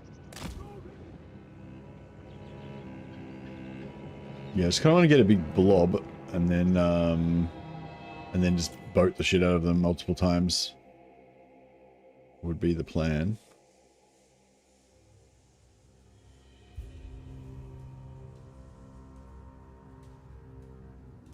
So I want to use the trees to block their arrows, but then the trees will block their blobbiness as well, because they won't realize, they won't know that we're in there.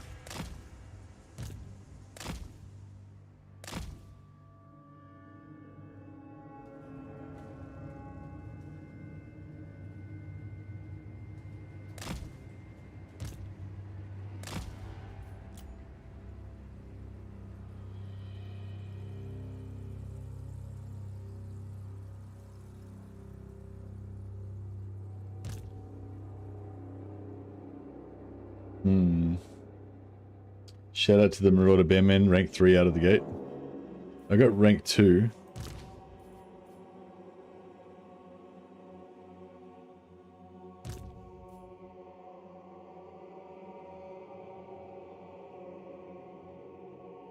Right, we can maybe get a triple...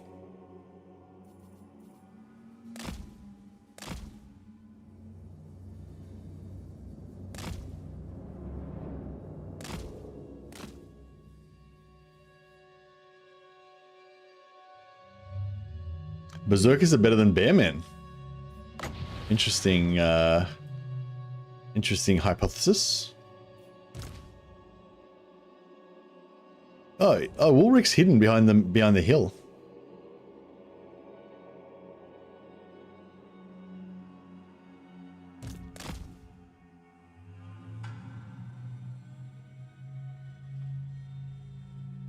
Oh, these guys are just gonna keep fucking moving. Okay.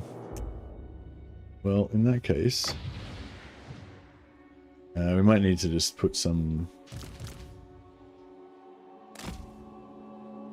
guys out and make them visible so they stop wiggling around all the time.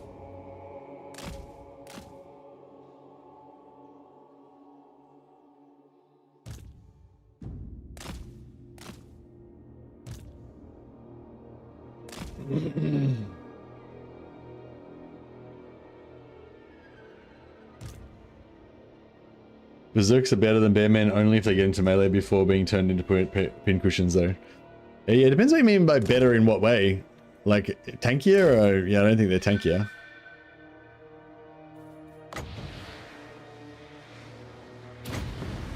Alright, we'll just start off the festivities like that.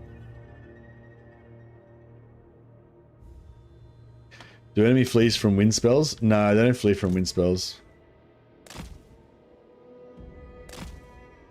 Alright, here we go.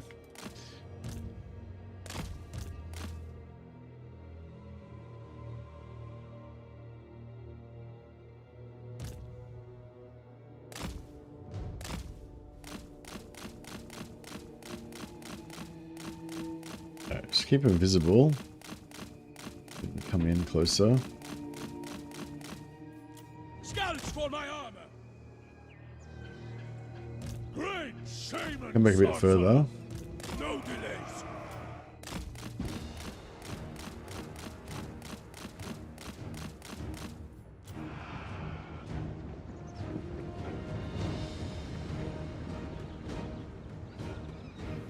Champion Marauder! Alright, and then we'll move back up again.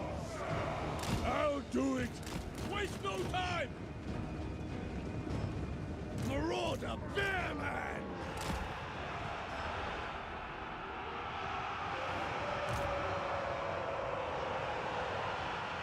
Wulfrik the Wanderer! Murder! Ready to fight! Your will?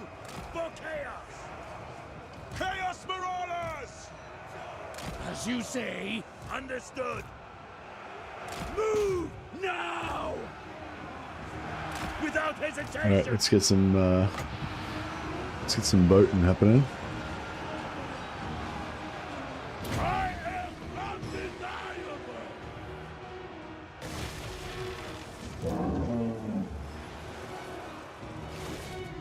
Chaos comes! Bring us the carnage! Justin! Let them cower! Wulfrik the Wonder! For the Chaos Gods! Tremble, mortals! I am inescapable! Command us! Keep it up! Carve into them! What do the gods desire? Okay, looking good. Air is thick with blood! Alright, smash that one. Yep, Yes, yeah, chieftain! What do more you stuff bid? charging us over here. I mean, shooting us over here. Gotta keep rolling on that. Sanctity in Just blood! that. A glorious sight! Perman of Urslow! Gladly! Beautiful. Alright, get on to the next thing. Tremble, mortals! That's what the masters bid. Alright, yeah, we got him fucked now. Face them off. You guys get back into melee over here.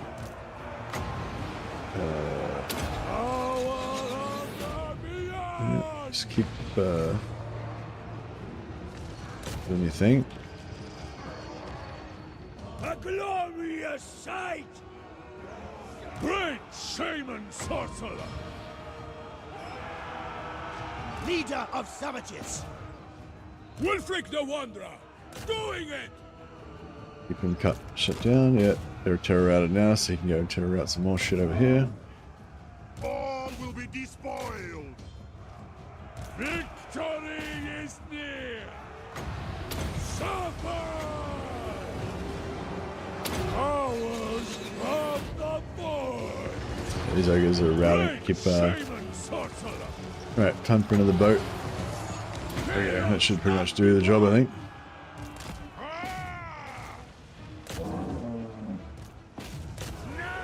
Oh yeah, a lot of routing going on there. For order, Perman! See how they fall! Nice. Perman of Oslo! Kill! My gods call! Norskan fury! Where's the enemy?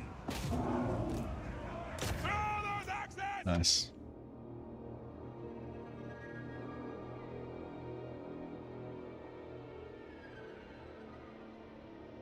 Berserker should have 4 arms, so they can throw more axes. Reminds me, I called my War Sales character Launcher in French. Launcher.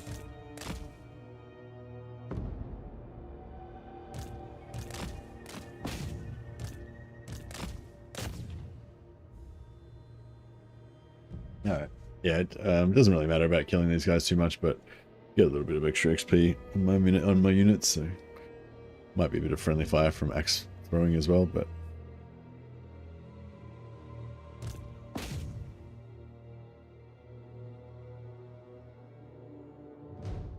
the bear men.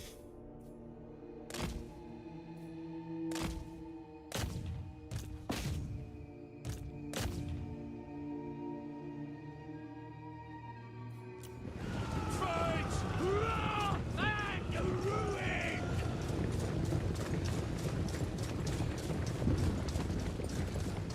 They're pretty thick. Run! Flee!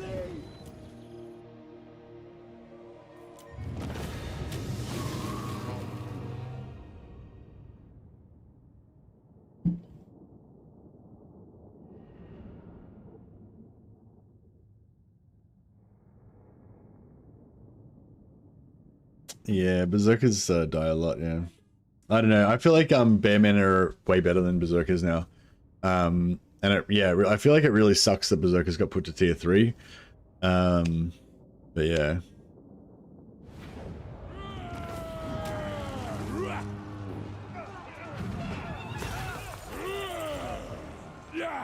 Hey, Chaos Lord, welcome.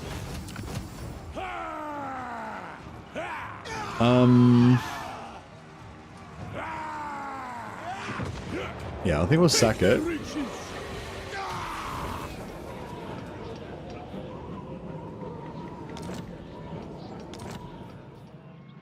Got season campaigner on Wulfrik already. Nice. Great shaman, sorcerer.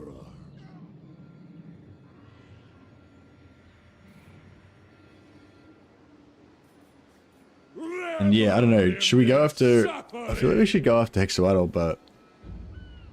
It's like, we're going back and forth, you know?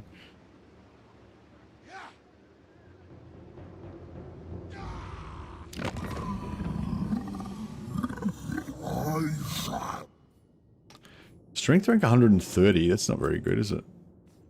It's not, I mean, it's not terrible though, I guess. It could be better. I mean, we could be worse. Better for us, worse for him. Their souls for the gods! With the stragglers! Chieftain of the tribe.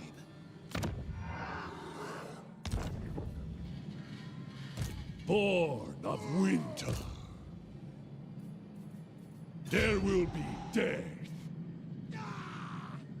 Yes. A battle is foreseen. Oh, I forgot to move this guy. More killing. So this guy could have been like... Take what's theirs. Could Understood. have been in the battle. What the fuck? No, you can... Wulfrik's got a teleport mechanic that you can use to get over there quick. These guys are going to kill one of my berserkers when they in auto resolve. As if.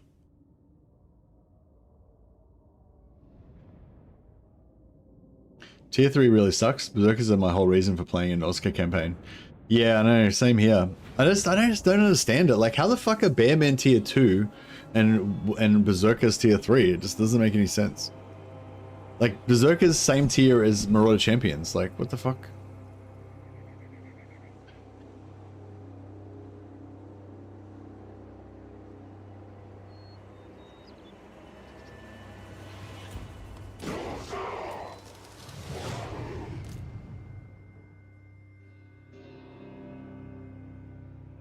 Auto resolve is really wacky.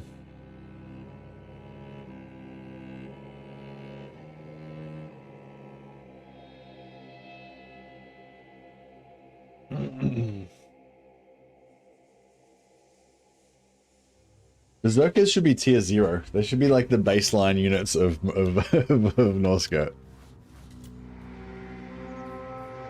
Not really, but that's gonna be my platform that I'm gonna run for office on that platform of Going now. tier 0 Berserkers.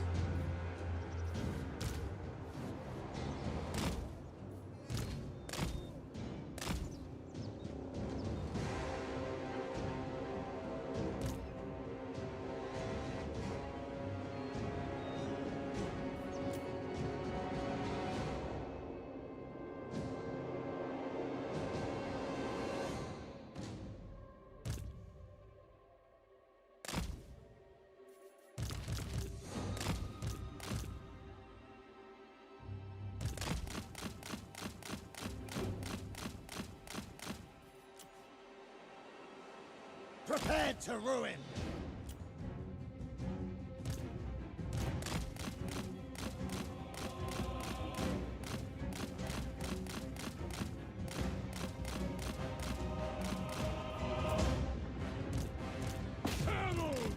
How dare you? Fuck gods. Seal of the door. Get away from them. Cut them down. Shields up. Get moving. Go. Great shaman sorcerer. Wulfrik the Wanderer. Great shaman sorcerer! Go! Glorious savagery! Waste no time! No time to lose! Shan Dashan! Born to fight! Gotta feed them berserkers. Let them cower! See how they fall!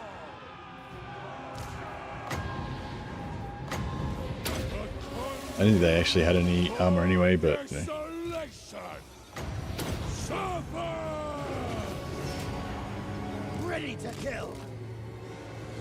I'll let my berserkers eat.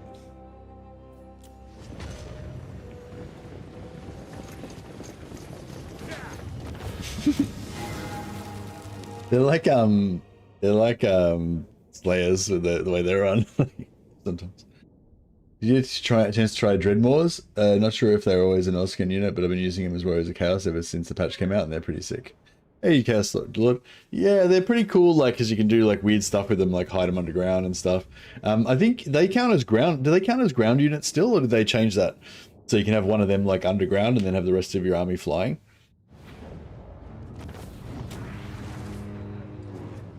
And I think they can, like, go under walls and all sorts of stuff, but yeah. I don't know if they're, like, that great as an actual combat unit, though. It's more just their shenanigans, yeah.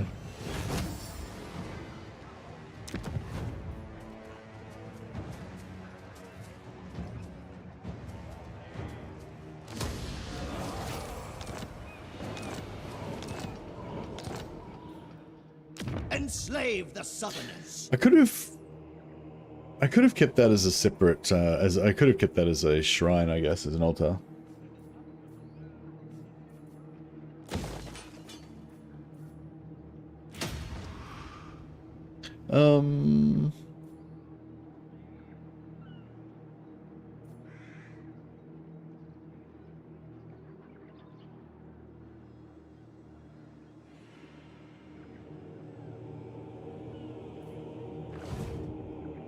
Wulfrik the Wanderer! So yeah, so now what do I do, right? Do I go, like, I really hate this sort of shit where you're like, oh, I want to go here so I can finish these guys off, but then I need to go here because otherwise he's going to fuck me up. But then if I go there first, then I'm going to have to go back here. And then the next thing I want to do is attack Marathi, so I'm going to have to back here. So, you know, it's like, it's all fucked up no matter what you do.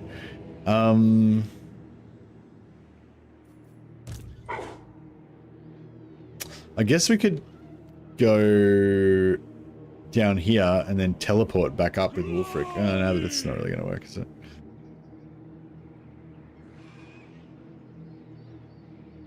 Yeah, see, normally I go here on turn 2, then here on turn 3. Then or 4, and then we go down here. Kind of go down here, I guess. And then just like, yeah, and then this is empty, and we just use it like a round, just use a couple of lords to take it without any troops or whatever. I guess we have to split our armies, is the answer.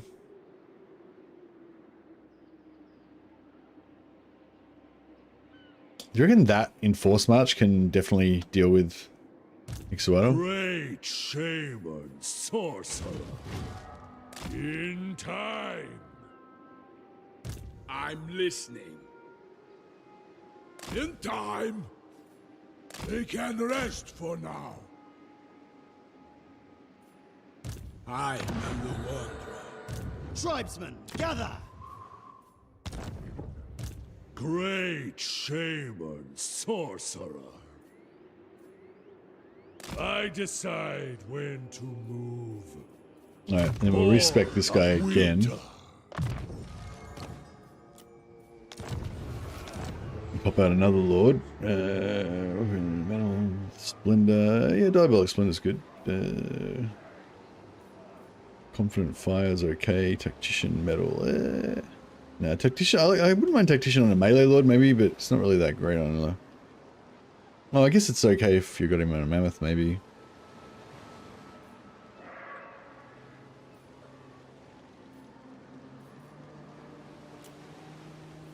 Much is expected of you. My pacts have borne fruit. We got even more fucking capacity now. A certainty. Wulfrik looks a lot like Tormund from Game of Thrones. Yeah, he does. Although I think the character Wulfrik predates Tormund from Game of Thrones, doesn't he?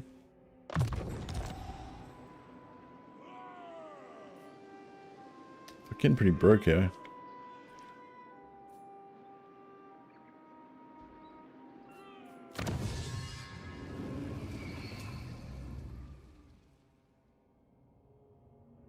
What the fuck?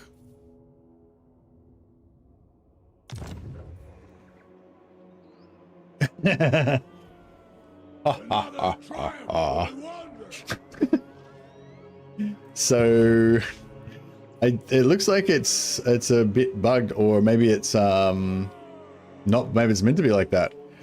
But yeah, I think we're getting like 25 points, but maybe per lord. So it'd be like 100, 200.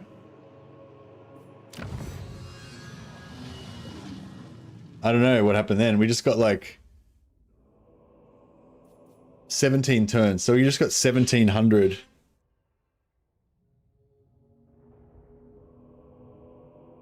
Smell Big Mo said 7.03 is unplayable because you get instant technology research.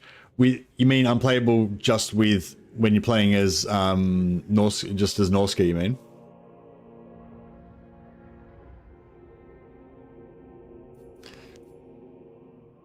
So yeah, so they've bugged it out somehow. So instead of this giving you 25 points, it's giving you like, I don't know, infinity points, I guess, or just like lots. Like we just got 17 from 2 battles with 1 shrine. We just got 1,700 points. So it should have worked that we should have got 25 from the first battle, 25 for the second battle. So 50 points, which is half of 1 turn of recruitment, basically. But if maybe it works for every lord, so like every lord gets it. So you get like, if it gives, even if it's every lord, that's 25 times 4, 100 times 2 battles, so 200. Still shouldn't be 1,700.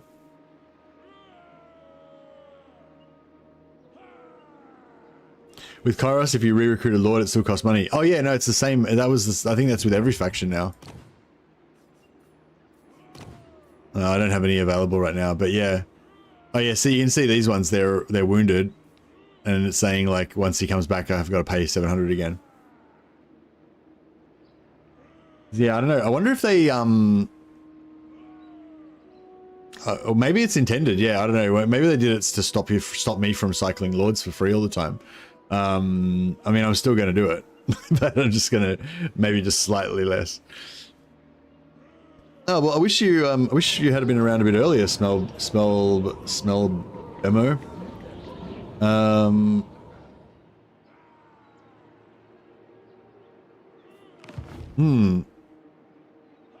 But yeah, does that sort of fuck my campaign up now? Victory through chaos. Because the whole, because one of the things I wanted to do was like stack altars so that we could get lots of research. But if we just get instant research of everything, it kind of, yeah, kind of ruins it a bit. Rip farming rebellions. Yeah, I know, like, it kind of ripped the whole campaign, I reckon. I mean, it was still really worthwhile because I feel like that is now I think we've now got a slightly better version of the start. The only problem with this start is that, yeah, we don't get that. We lose the plus. So for this turn and the next turn, the turn after that, we would normally get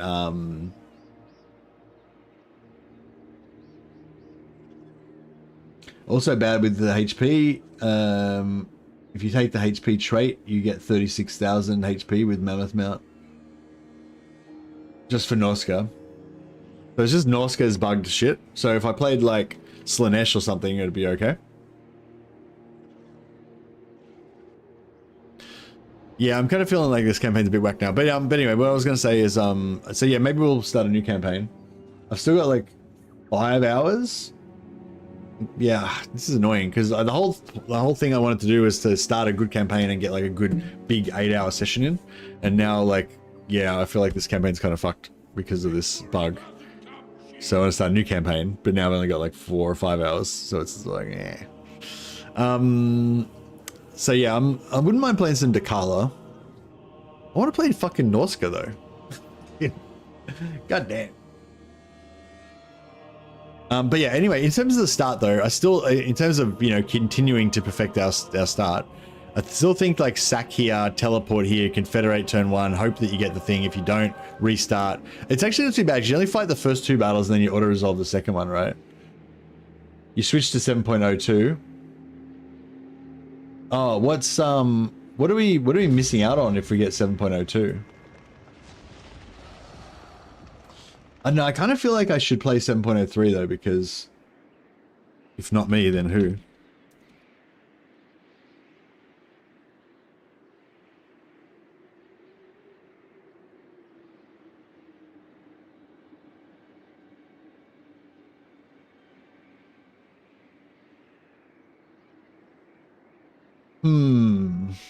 We could do...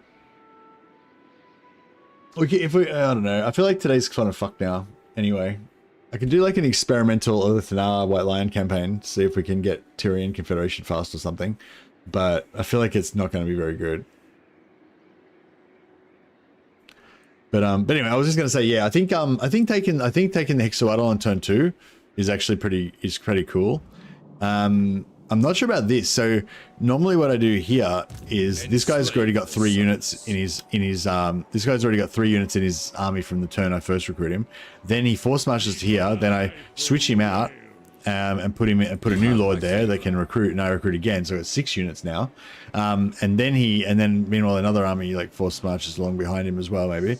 And then he takes this, and then we use that as a way to get into Norska and confederate everything.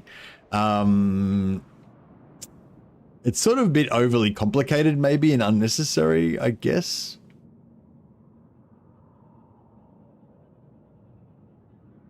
Yeah, I think actually, oh yeah, I'm going to make a little video about this, and I think I will do that. I will include your chip there and do that. But I think for my kind of like personal perfect campaign, like I'll probably like recommend other people do that, because it's kind of nice to just get that bonus and be away. Or maybe I won't recommend, I'll just say you can do it. I'll just have it as an option or whatever, you know. But like, yeah, but because it's kind of cool. What am I trying to say? So I feel like for me, like the absolute best version is that you don't sell this, you keep him, he comes here, he recruits to turn 1, you force march here, replace, recruit turn 2, force march here, then on, so what's that? 1, 2, 3, 4, like turn 4 or 5, takes Pack Ice Bay, recruits another lord, and then this guy comes, you ambush him, and then another turn goes by, then you recruit another lord while you're recruiting units here as well. Then this guy comes, you ambush him, that gives you confederation on him. Then you come up here, confederate these guys, you know, blah blah, and you keep doing that and like selling it to everybody and shit. And I feel like that's like the uber macro kind of way of doing it. But it does really dilute the feeling of your campaign, because instead of just enjoying this campaign over here and all these enemies and all this sort of stuff, I talk about this a lot, like dual starts suck, like they make the campaign less fun, I reckon. This is just for me personally, because instead of just having one story of all the shit that's going on here, and this guy's worrying down here and this guy's up here, and I want to make I want to make an alliance with Marathi and blah blah, you've got like 2 separate things going on, and it just muddies up your campaign and makes it shit. So it's, even though like, you know, if you want to conquer the world, dual start is better. But if you want to have fun, single start is better. That's pretty much my breakdown on it. But I do really like this turn 2 Hexawattle. I think it's, even if it doesn't even offer a material advantage, it's just sexy. It's just sexy, like confederating turn 1, turn 2 Hexawattle, do this little trickery here where you give it up and get 10,000 gold and then take it back again. I'm thinking actually that what my simple version would be, do your trick Senti, where you abandon it, get the 10,000, then retake it, then just so that you can get the force, just so you can get the campaigner trait, and then you abandon it again, or you just forget about it and just leave it there. Another triumph for the Wanderer!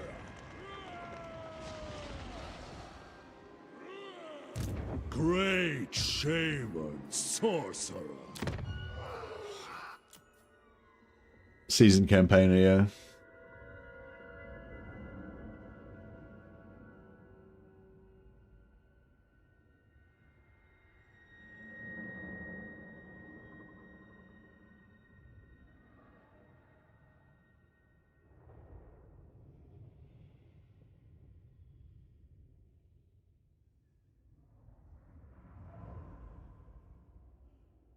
Alrighty.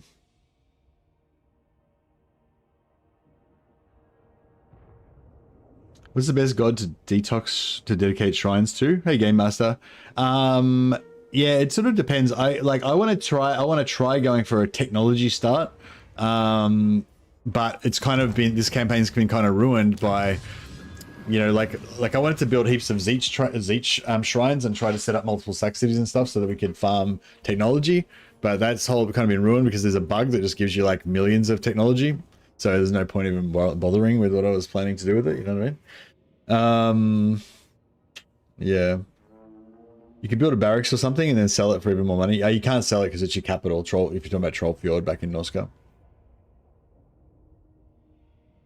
Have you seen Battles's rank 7 Bearman on turn 7 with Wulfrik? Nah, I haven't. Sorry. It's... But yeah. Oh, does he do that? Does he already do the turn 1 confederation? Like, I knew I should have done that video ages ago, but like, I was like too busy like trying out different stuff. Sometimes it's good to be first with these things.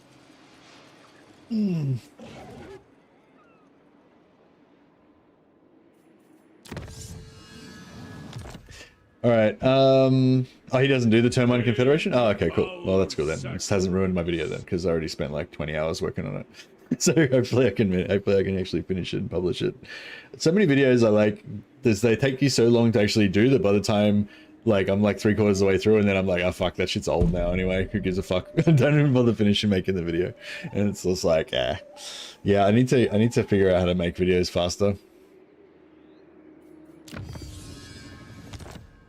All right. So anyway, as you may have gathered, although I do still love Wulfrik, I'm feeling like we might have to wait. So I can't really roll back to 7.2 because 7.2's got the technology bugged anyway, and 7.03's got the technology bugged even worse. So it's like, blah. It's still your capital if you give it up for money and recolonize it. Yeah, it is. Yep. I just did it. And see, it's got the axes, so it's my capital.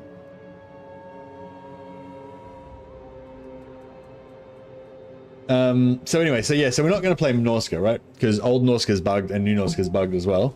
So Norska's off the table. So in terms of new factions that have got new stuff, we've got Lockyer Felhart, Dekala, Mask, Nakari potentially. Although I don't think Nakari is worth, like, I don't think the new Lord, the extra Lord thing that Nakari got is really worth playing a Nakari campaign for.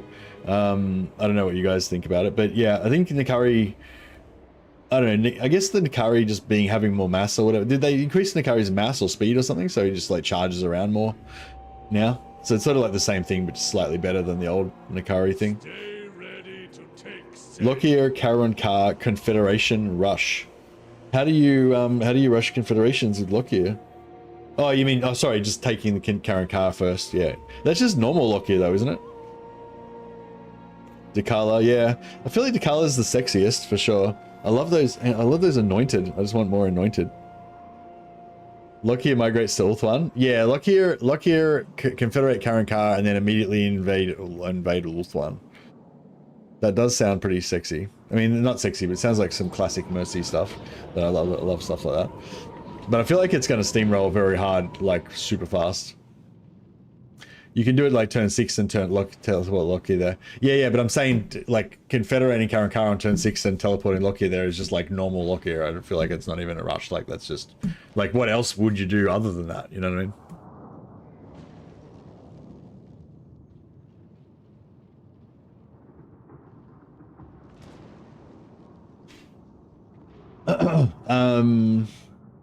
So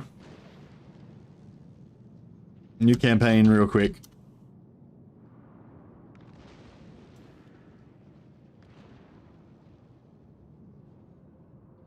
Like, have you ever done anything other than take the Confederation early and then teleport Lockyer back? I suppose you could stay in Cathay, but fuck that.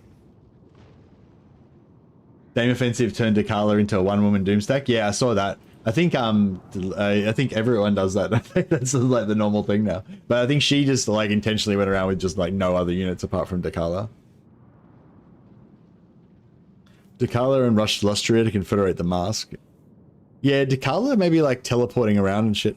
Whenever I play Chaos, I always want to go to the Empire and just like Slaneshify everything.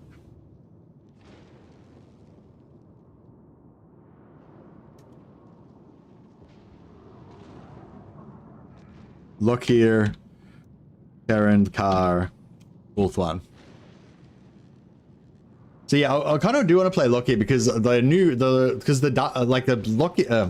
Dark Elf Black Arcs got an update that made him like really cool. And I thought it was for all Black Arcs, but it was just only Lockyer.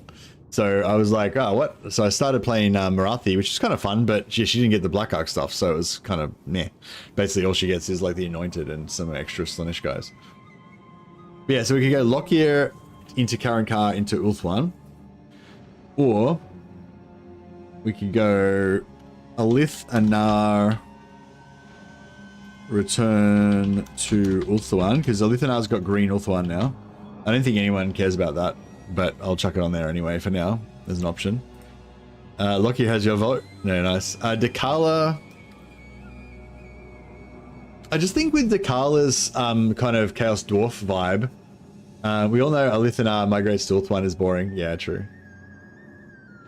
What happened to this campaign? Oh, there's a bug.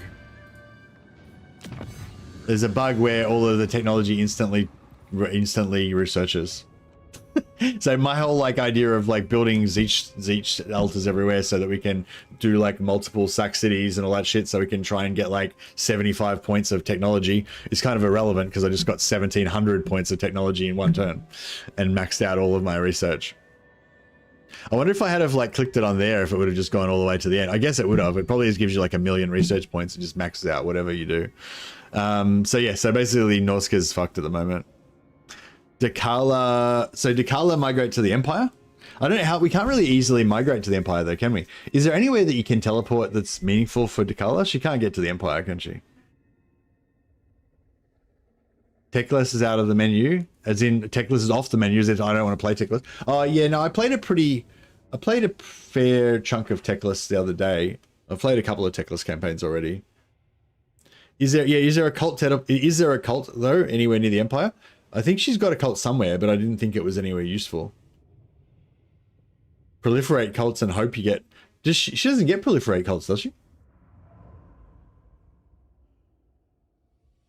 She can't get to the Empire, but she can still fight Empire troops with Gel. Now I want to like literally go to... Oh,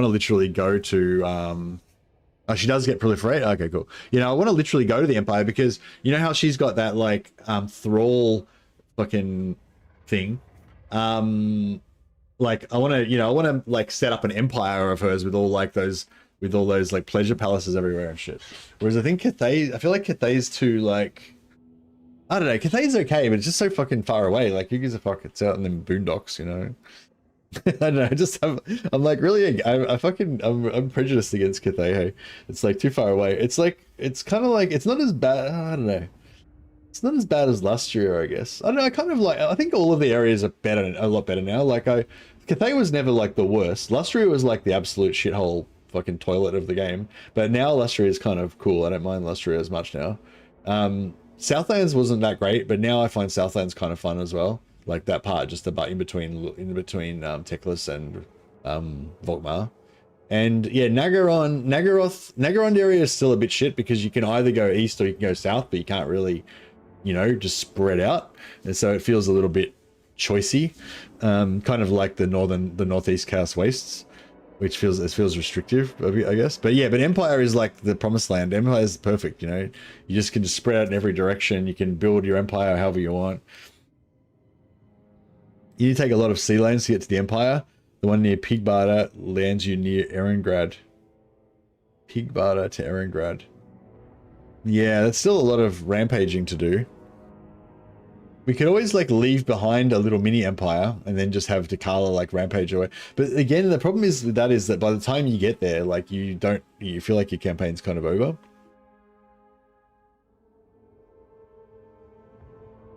Proliferate is definitely the way. All right, Dakala's empire, I guess. I feel like Dakala is more fun, is cooler than the mask. I just don't like Takala's starting area though. I like the mask can teleport straight to the Empire, which is pretty cool. I wish Takala could go straight to the Empire as well. I feel like every evil faction should have the option to teleport to the Empire and fuck up Cal France.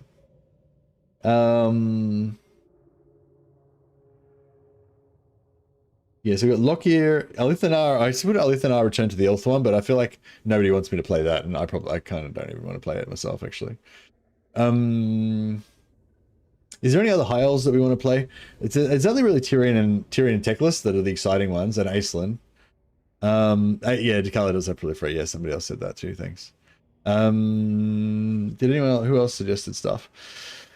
Khalida, no, I don't really like Khalida. I'm mainly focused on new stuff. So Loki got new stuff. Dakala is new, obviously. Yeah, I could maybe go some Chaos Warriors if we just wanted to go, but I don't know, I could go for Chaos Warriors for some quick fun, but it might not be a long-lasting campaign. And Eltharion could be fun, yeah.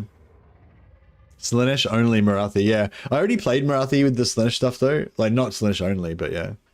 Did you hear Chaos Warriors? You did hear Chaos Warriors, but I feel like if I'm going to play Chaos Warriors, I need a bit of a storyline, a bit of a theme.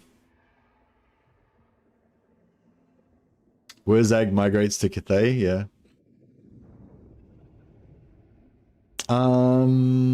What's another vassal campaign or another vassal faction? Vampires. Fuck, I love vampires. I haven't played vampires for a while. I feel like Vlad's always good. But yeah, I feel like there's too much, there's a lot of other sexy stuff competing. Vlad's like one of my favorite campaigns, but yeah. Arcane can get to Empire pretty quick, yeah, but Arcane doesn't really have anything new though.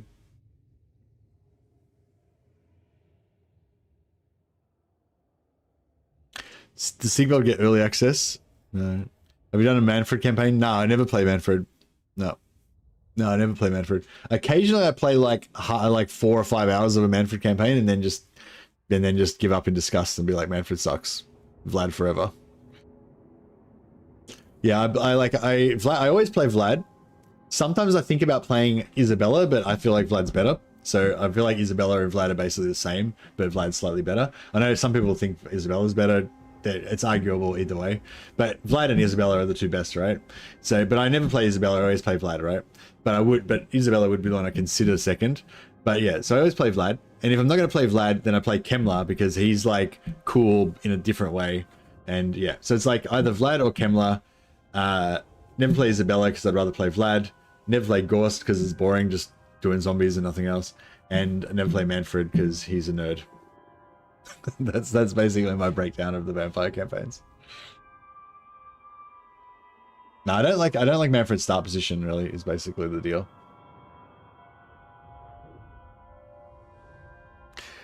Have you seen somebody on Reddit discovered that you can fuse item scrap after the failed blue item fuse and 2 valuable scraps guarantee a unique item?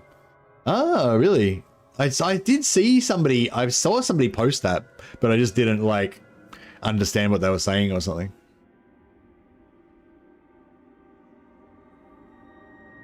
I like Manfred because there's so many good defeat traits around there.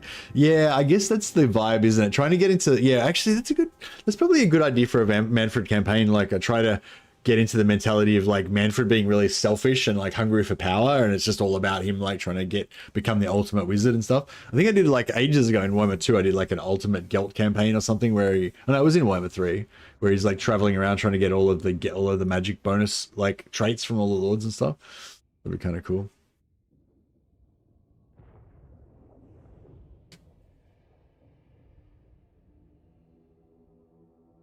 Eight blues guarantee you unique. Yeah, you need 8 shit blues though, because most of the uniques are shit as well. It's like you like have to burn a lot of like good items to get a bunch of shit items probably. It's funny how like do you feel like most of the uniques are kind of average or crap? No, maybe not most. Maybe like a solid 30% of the uniques are like kind of crap or very average. I feel like there's a couple that are like super good.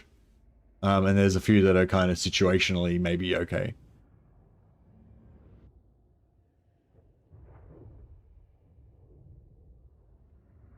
Some of the unique items give immortality. Could be fun for Lord Hero stealing. No, you can't get them onto. You can't get them onto the heroes though.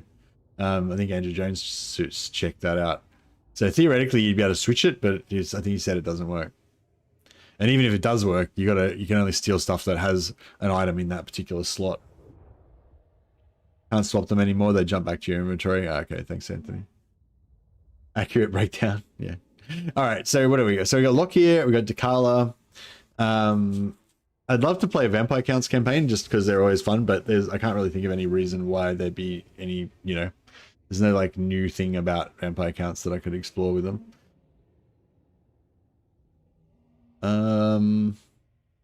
Yeah, I feel like I've played too much High Elves. Like I love High Elves, but I kind of feel like I need a break from High Elves. Like I was enjoying Aislan a little bit, like when I was playing it the other day, but the idea of going back to the Aislan campaign or starting another High Elf campaign just kind of doesn't really do it for me.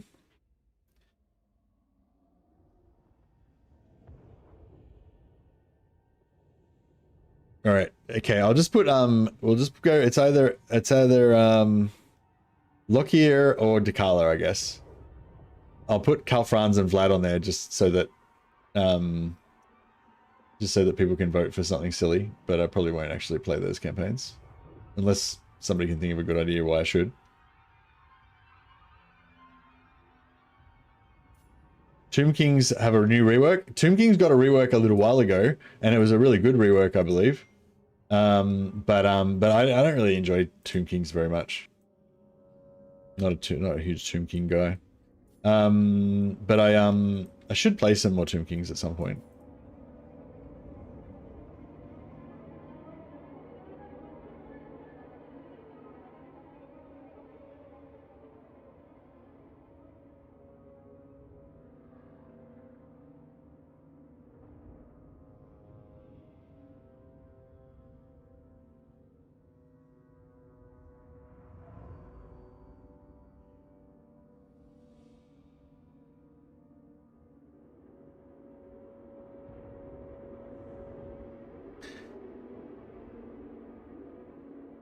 I tested the 7.03. The HP bug is present in all factions. Overall, you get from traits, you get plus 20 to 30%. So you end up with 50 to 60% more than it should be. Okay. So basically, all characters have super high HP if you've got a skill that can raise your HP.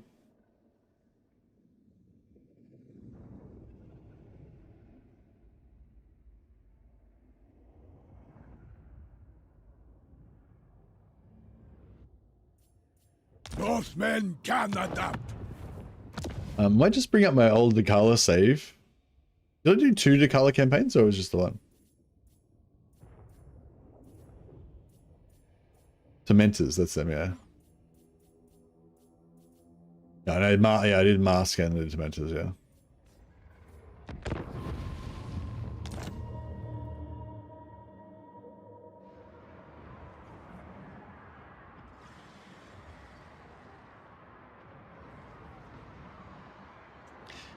Stop voting for Karl Franz and Vlad. Don't be silly.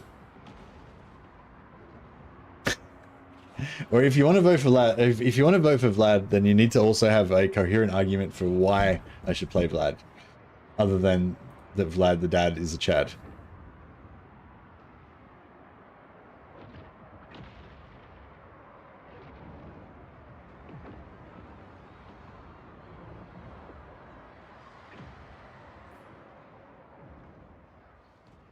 Oh yeah, so if I dig some Archaon Undivided campaign as well, yeah. I like the idea of playing Norska Undivided. And like rejecting all of the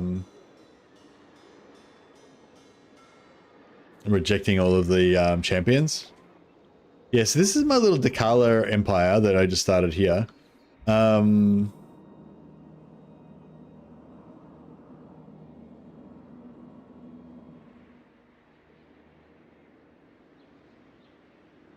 Why did we end up going backwards? Was it because because Gelt got around me and that slowed down a few turns? So we should be, I feel like we should be more spread out than this, but I think we got slowed down because Gelt got past me, and then I had to like backtrack and fuck around, and it took a bunch of turns to try to deal with him. Not because I couldn't beat him, but because I couldn't catch him, and I didn't know which way he was going to go and stuff. But yeah, it'd be kind of cool to be like in the Empire, so you could build heaps of these pleasure palaces everywhere and stuff, potentially. Oh yeah, so why did we want to upgrade to 7.03 in the first place? I was checking out the patch notes.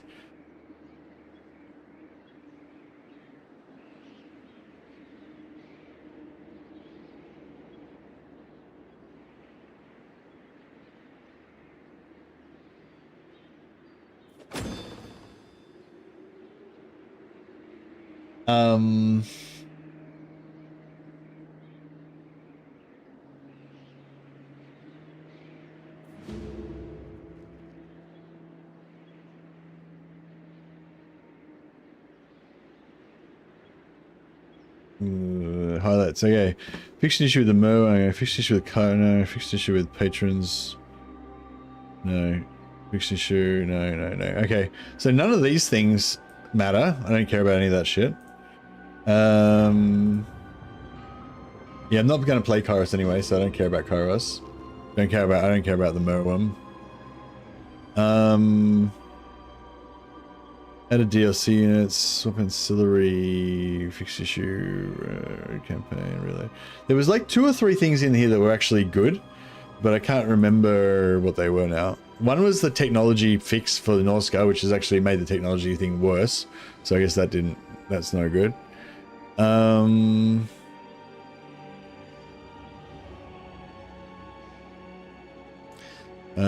High Elves, well, I'm not going to play High Elves, so we can just skip all that.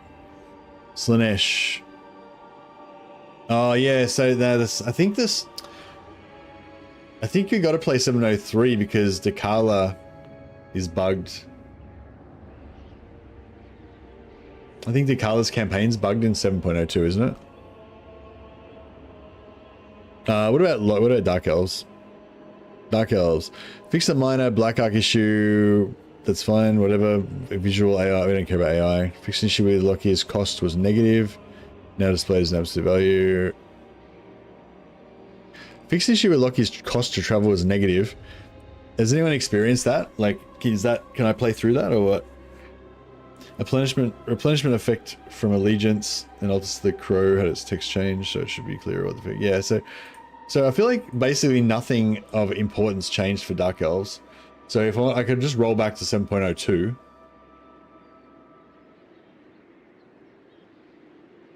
Or we could just roll on with 7.03 and just have more health.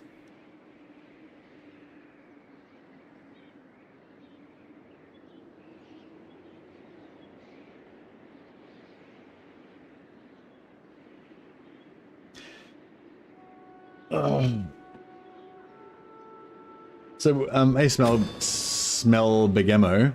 When you say you end up with 50% or 50-60% more health than it should be, you don't mean 50 to 60% more health. You mean 50 to 60% more of the 20% extra health that you would have got or whatever, right? So you're getting like an extra 10% health or an extra 20% health or something like that. So it's not like really going to be that big of a deal.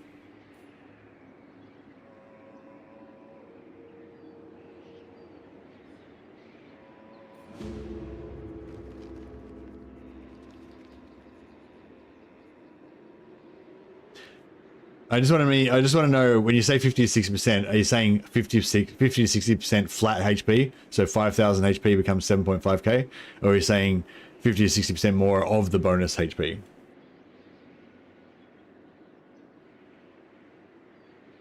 So yeah, I feel like Dakala's bugged.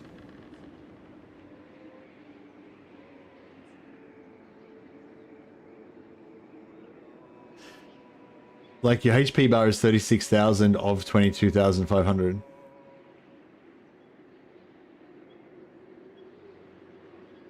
Why would you have 36,000 HP though? You're saying you literally, a normal character that normally has 3,000 extra HP is literally going to have 36,000 HP.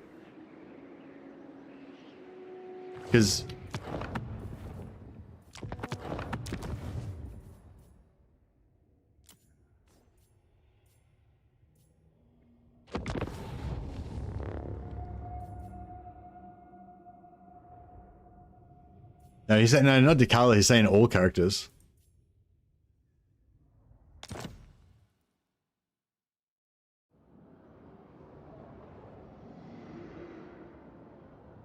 Does it only display in battle, or you can see it on campaign map as well?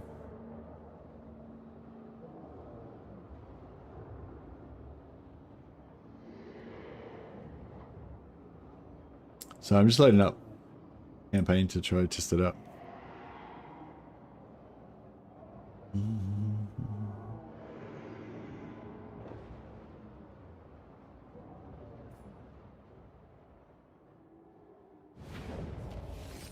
Wulfrik the Wanderer. Oh, he doesn't get HP.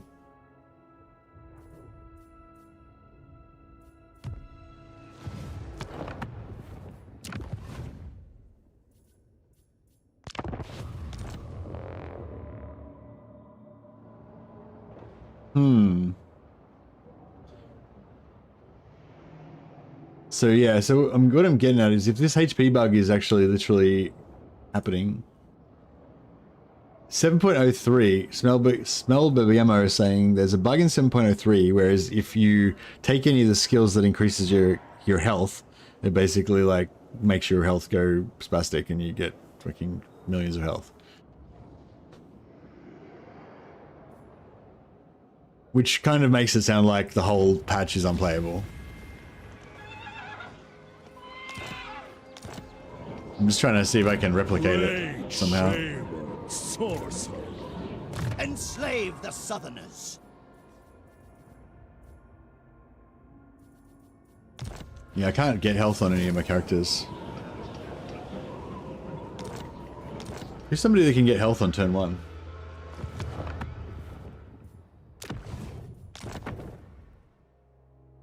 Two people on Reddit voted for Vlad. Has anyone played deep into deep enough into a 7.03 campaign to notice whether you've got like millions of health in battle?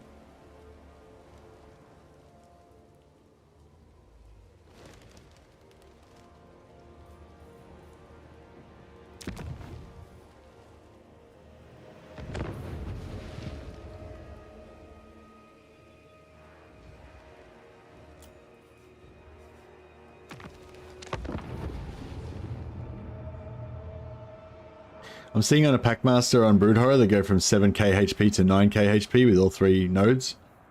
That's just normal, isn't it? Is the 3 hit point nodes 30%? That would just be kind of normal, wouldn't it?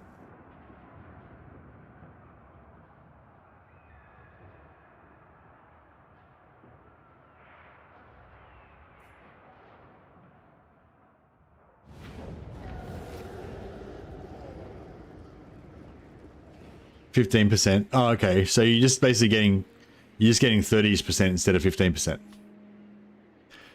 So that's what I was saying. Like, if it's only like, you know, a bit more, then that's, you know.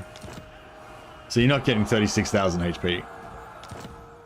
Like, as I was saying, if it's like, if you get like 10-20% more HP than you normally get, then it's like, I don't know.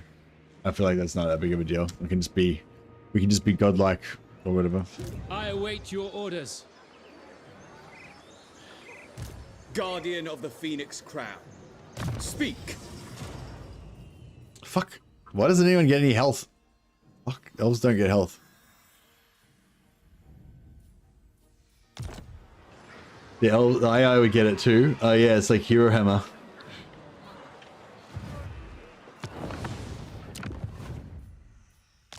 Yeah, I can't see it, unfortunately.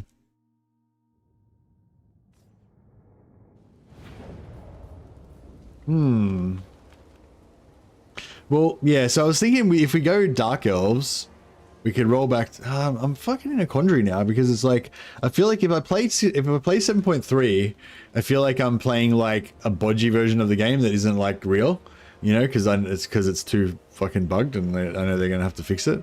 But then if I play 7.02, then I feel like I'm playing a bodgy version of the game because that one was too bugged. That's why they had to put out 7.03. I was like, I kind of feel like I'm stuck.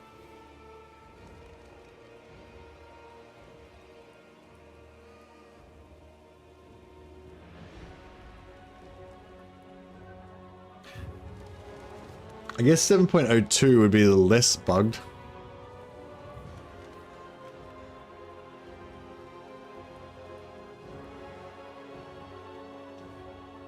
So I don't know, maybe we should just Bannerlord it is then, yeah. Kind of thinking maybe we should just go Bannerlord it is then. I was still trying to figure out a good rule set for a trade campaign. Like, trying to figure out how like what would make a trade campaign fun.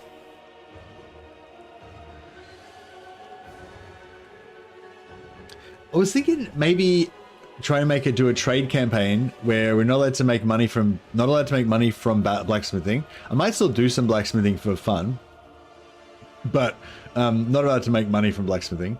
And what was I going to say?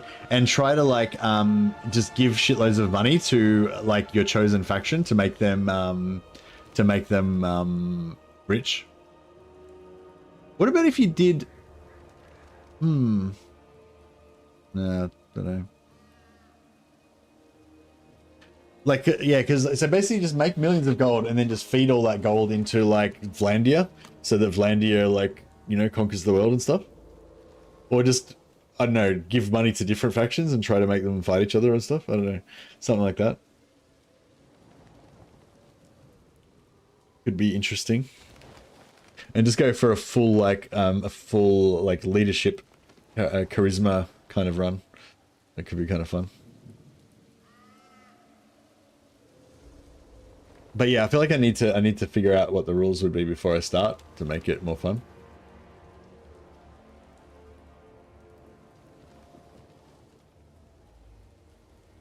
Competent Caladog. Yeah, what I feel like Empire would be the most. I feel like Empire is the most sort of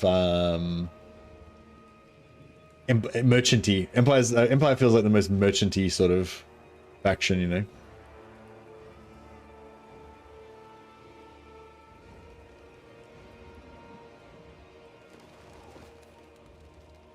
But yeah, I don't know. See, this thing, we can't just like not play Warhammer anymore. We can't just give up Warhammer. You can go sold slave trader, become rich by a huge mercenary fleet or army, and then conquer some nation for revenge. Doesn't Azurai get trade buffs? Yeah, I think the Azurai maybe get trade buffs, yeah. I don't know. I want to, if I'm not, yeah, I mean, maybe today's a washout because we got fucked anyway. By this bug. Maybe I shouldn't start a new Warhammer campaign now because it's just going to be blah anyway. I'm sort of thinking now either we don't start a new campaign today, or I just start like a fun campaign. Like, yeah, maybe just play Archaon Undivided, we just smash things with Archaon or whatever. Maybe play 7.02. Something like that. Like, cause yeah, I think the color's bugged. Like, I don't think you can do a campaign in 7.02.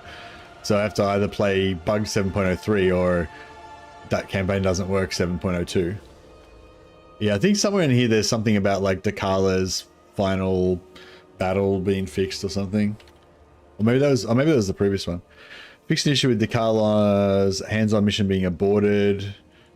Innate trait Mistress of Tormentors would only increase base weapon damage on AP.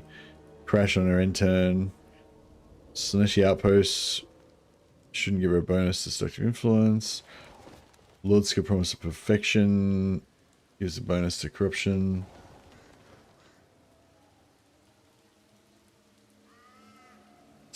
Sturger got some Mace Infantry. Could be a bandit run hunt. Bandit runs are always fun, yeah. Maybe like a crime syndicate. Get like bandit only trade run or something.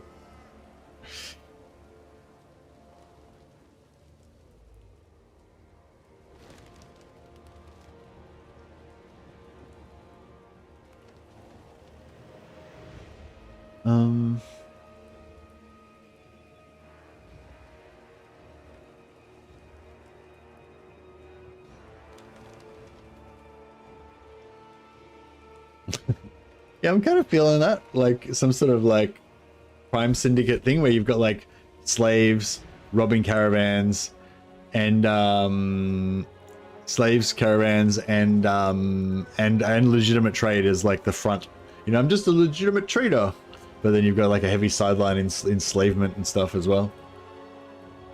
Would be kind of fun.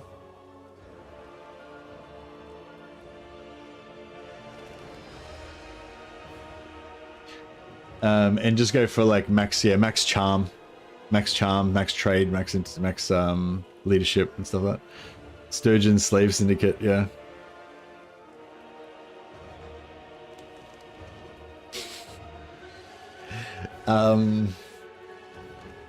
Yeah, all right. All right, well, maybe you guys think about this for me for tomorrow. Maybe we'll start a new campaign tomorrow, and I'm thinking we'll go Lockyer. We'll go Lockyer, maybe go Lockyer 7.02, because I think none of the changes for the Dark Elves were of any material, you know, it's just like UI shit, whatever. Cost displaying is negative and stuff like that, you know, stuff that doesn't matter basically, I think. Has anyone experienced this fixed issue with Lockyer's cost to travel is negative? Has anyone experienced that? And like, it's not game breaking, is it?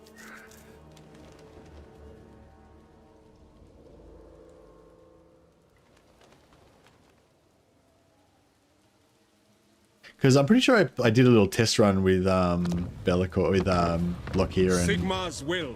his teleport thing worked fine. Kraken Lord of Karen. I'm pretty pumped for some Lockyer, I think. I think most people are into Lockyer or the color idea.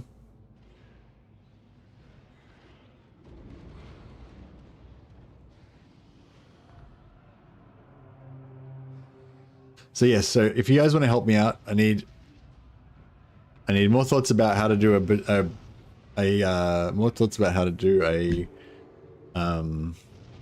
crime syndicate / trade company type playthrough. Dekalia gets too OP too fast. Yeah, I was a bit wondering about that.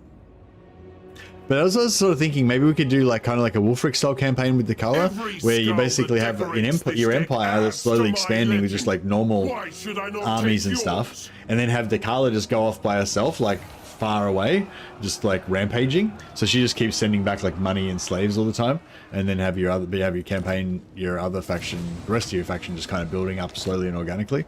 I kind of feel like that's the way to play Scrag as well. Look here, Fellheart. Travel to Black Ark. Damn this. Cost 1,000. Yeah, see, it's not negative. Oh, but I'm playing on 7.03, right? But yeah, I'm pretty sure I tried this on 7.02 and it wasn't a negative cost or anything.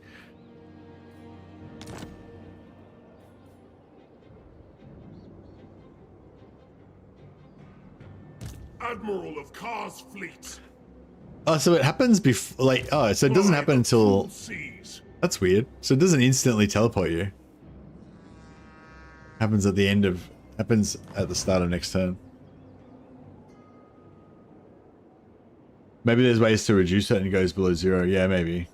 But I feel like that's not going to be like game breaking, right? Aboard the tower. I can just not take the things that reduce it or whatever. Travel to Black Ark. There's no technology in here, is there? No.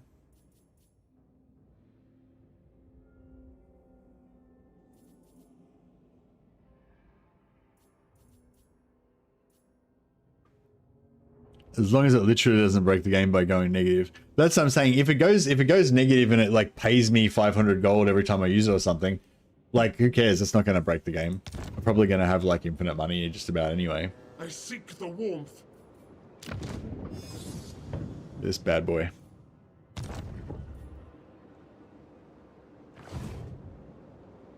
But yeah, I think yeah, like Vinicus was saying, or somebody was saying, you know, we could do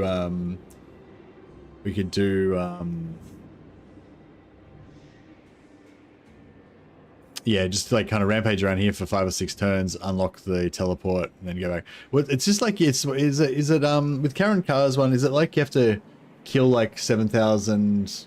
How do you get the quest? How do you do the quest again? Is it like you have to kill 7,000 dudes or something, or get like 8,000 slaves or something like that? You're on 7.02. Why are you on 7.02, Anthony? Were you on 7.03 for a while and you rolled back, or you just never even did it? Never even tried it?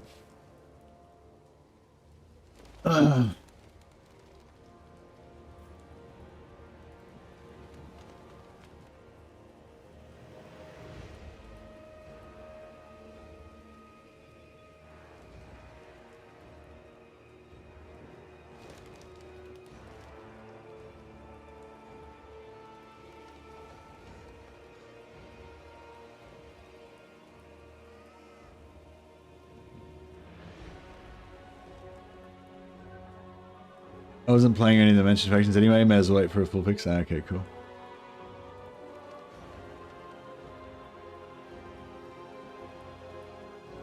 All right.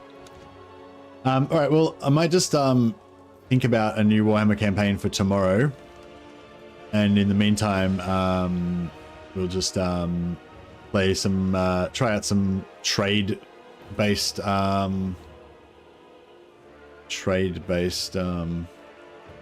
Bannerlord campaign. Sorry for those of you who don't like Bannerlord. Yeah, just I don't know. I'm a bit my you know, my focus has gotten a bit like messed up basically by this bug.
I'm trying to like make a thumbnail, sorry.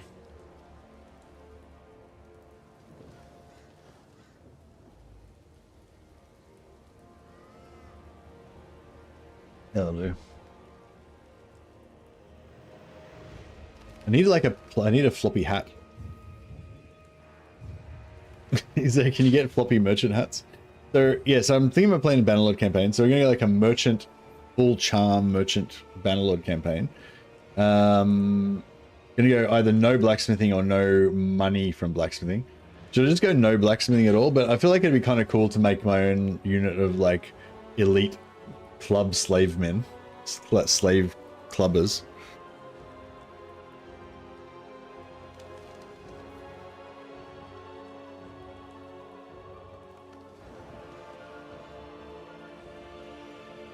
Another thing for Lockyer, CA changes the dictates for each legendary lord, and Lockyer's free money one scales with the number of arcs that you have on the map. Oh, really? So he's just like has infinite money now?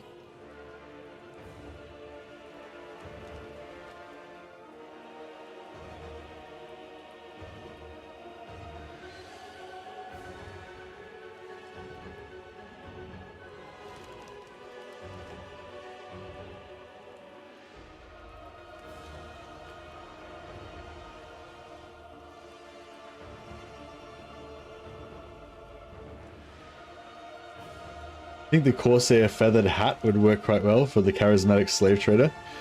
Yeah, nice. Alright, we'll do that. I might just go for the same face as my other guy, but with a mustache this time.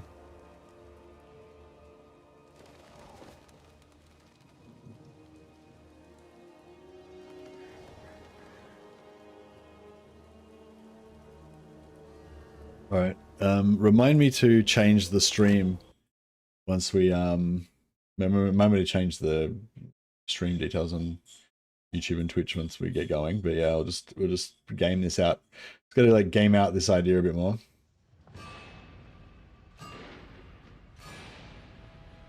So yeah, so my basic idea is I want to go like full charm, kind of charm based and I want to try to lean into all the charm related stuff.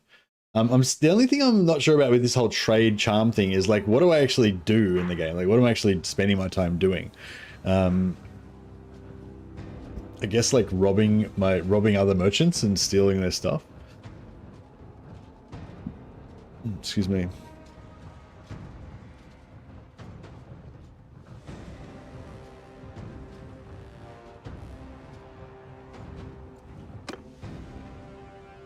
You can buy cities at the end? Yeah. Can you sell cities as well? I feel like that could be kind of fun, just like playing God with the world. I sort of feel like we should go Empire though, because I feel like Empire has the most kind of... I don't know, Empire just feels like more merchanty for some reason to me. Like that, like Merchant of Venice kind of vibe, you know?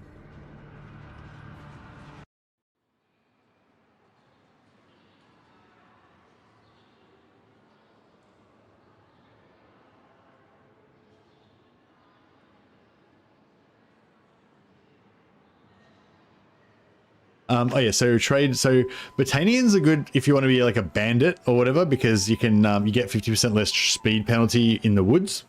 I feel like if you want to be a sea trader, then Nords is still the best because you get the movement speed for in rivers and coastal seas. So if we want to like trade by sea, like that's the thing. I'm still having a bit of trouble like getting my head around it. Like, what's the like dominant kind of thing about like a trade run, you know what I mean? Like, is it like trading? Is it like, do you still fight? Like, why am I fighting? Like, you know, like, you know what I mean? Like, I don't know, I feel like I still want to, I'm still going to fight battles, right? And like, what's my motivation? What's my like roleplay motivation for like fighting battles, you know? Are we like a, maybe we're like a mega corporation and we have like a military wing that protects our interests or something? That kind of the vibe? But yeah, so anyway, so in terms of a trade campaign, the race that we should be, I'm thinking either, maybe should I start a new stream and then we can discuss during the stream?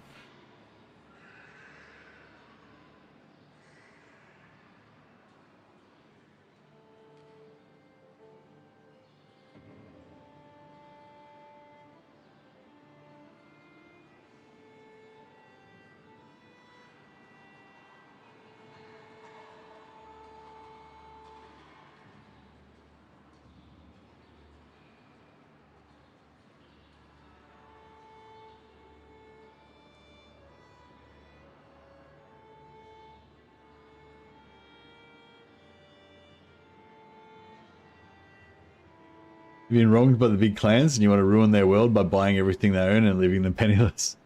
Nah.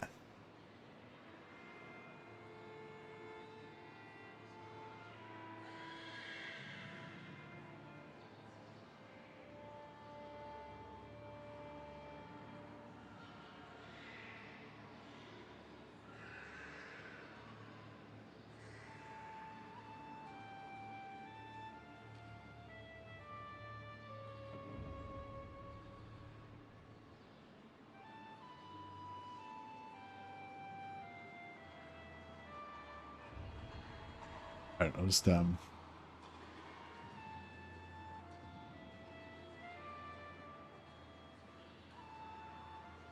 so yeah, so one of the things I wanted to do was get as many companions as possible and then use them to run lots of trade caravans everywhere. And because I'll have like max leadership and max charm, then we'll be able to get one extra companion from each of those as well as the other ones. And hopefully we'll be able to rank up our renown fast as well. Yeah, basically just... I don't know, just have lots of trade caravans, I guess. That was pretty much it. That's the whole idea.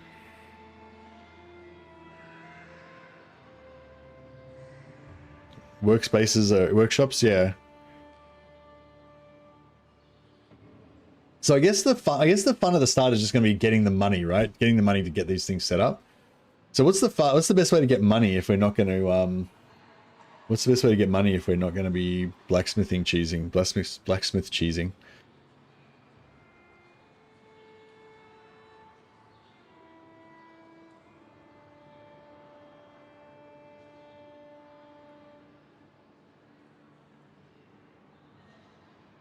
All right. I might call it full social. Just call it full social trade run.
Do we need any other restrictions apart from no blacksmithing?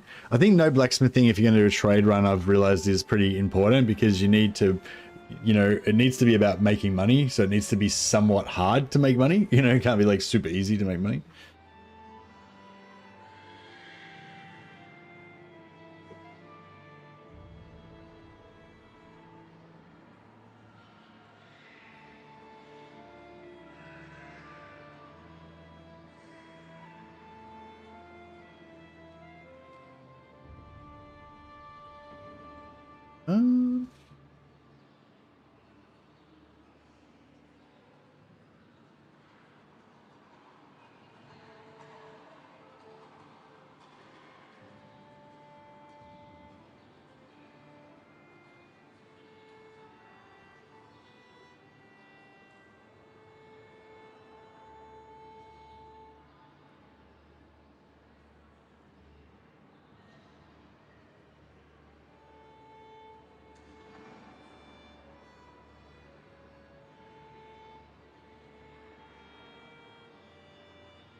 Cool, I think I'm ready. So yeah, we're basically going for merchant, crime family, max social, no blacksmithing. That's pretty much the title, and that's the rules.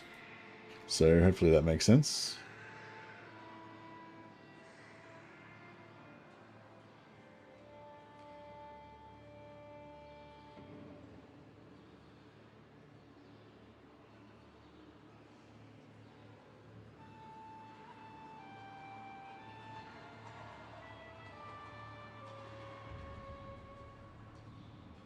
We could do some stealth as well, if you want.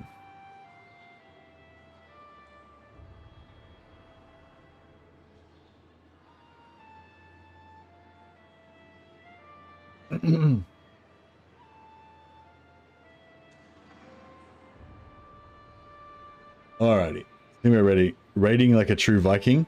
I don't want to. I mean, I might do some piracy, but I want to try to differentiate it from my Viking one by, instead of being like a bunch of hard bastards just taking what we want, I want to be a bunch of like sneaky bastards taking what we want, maybe, or cruel slavers or something. I don't know.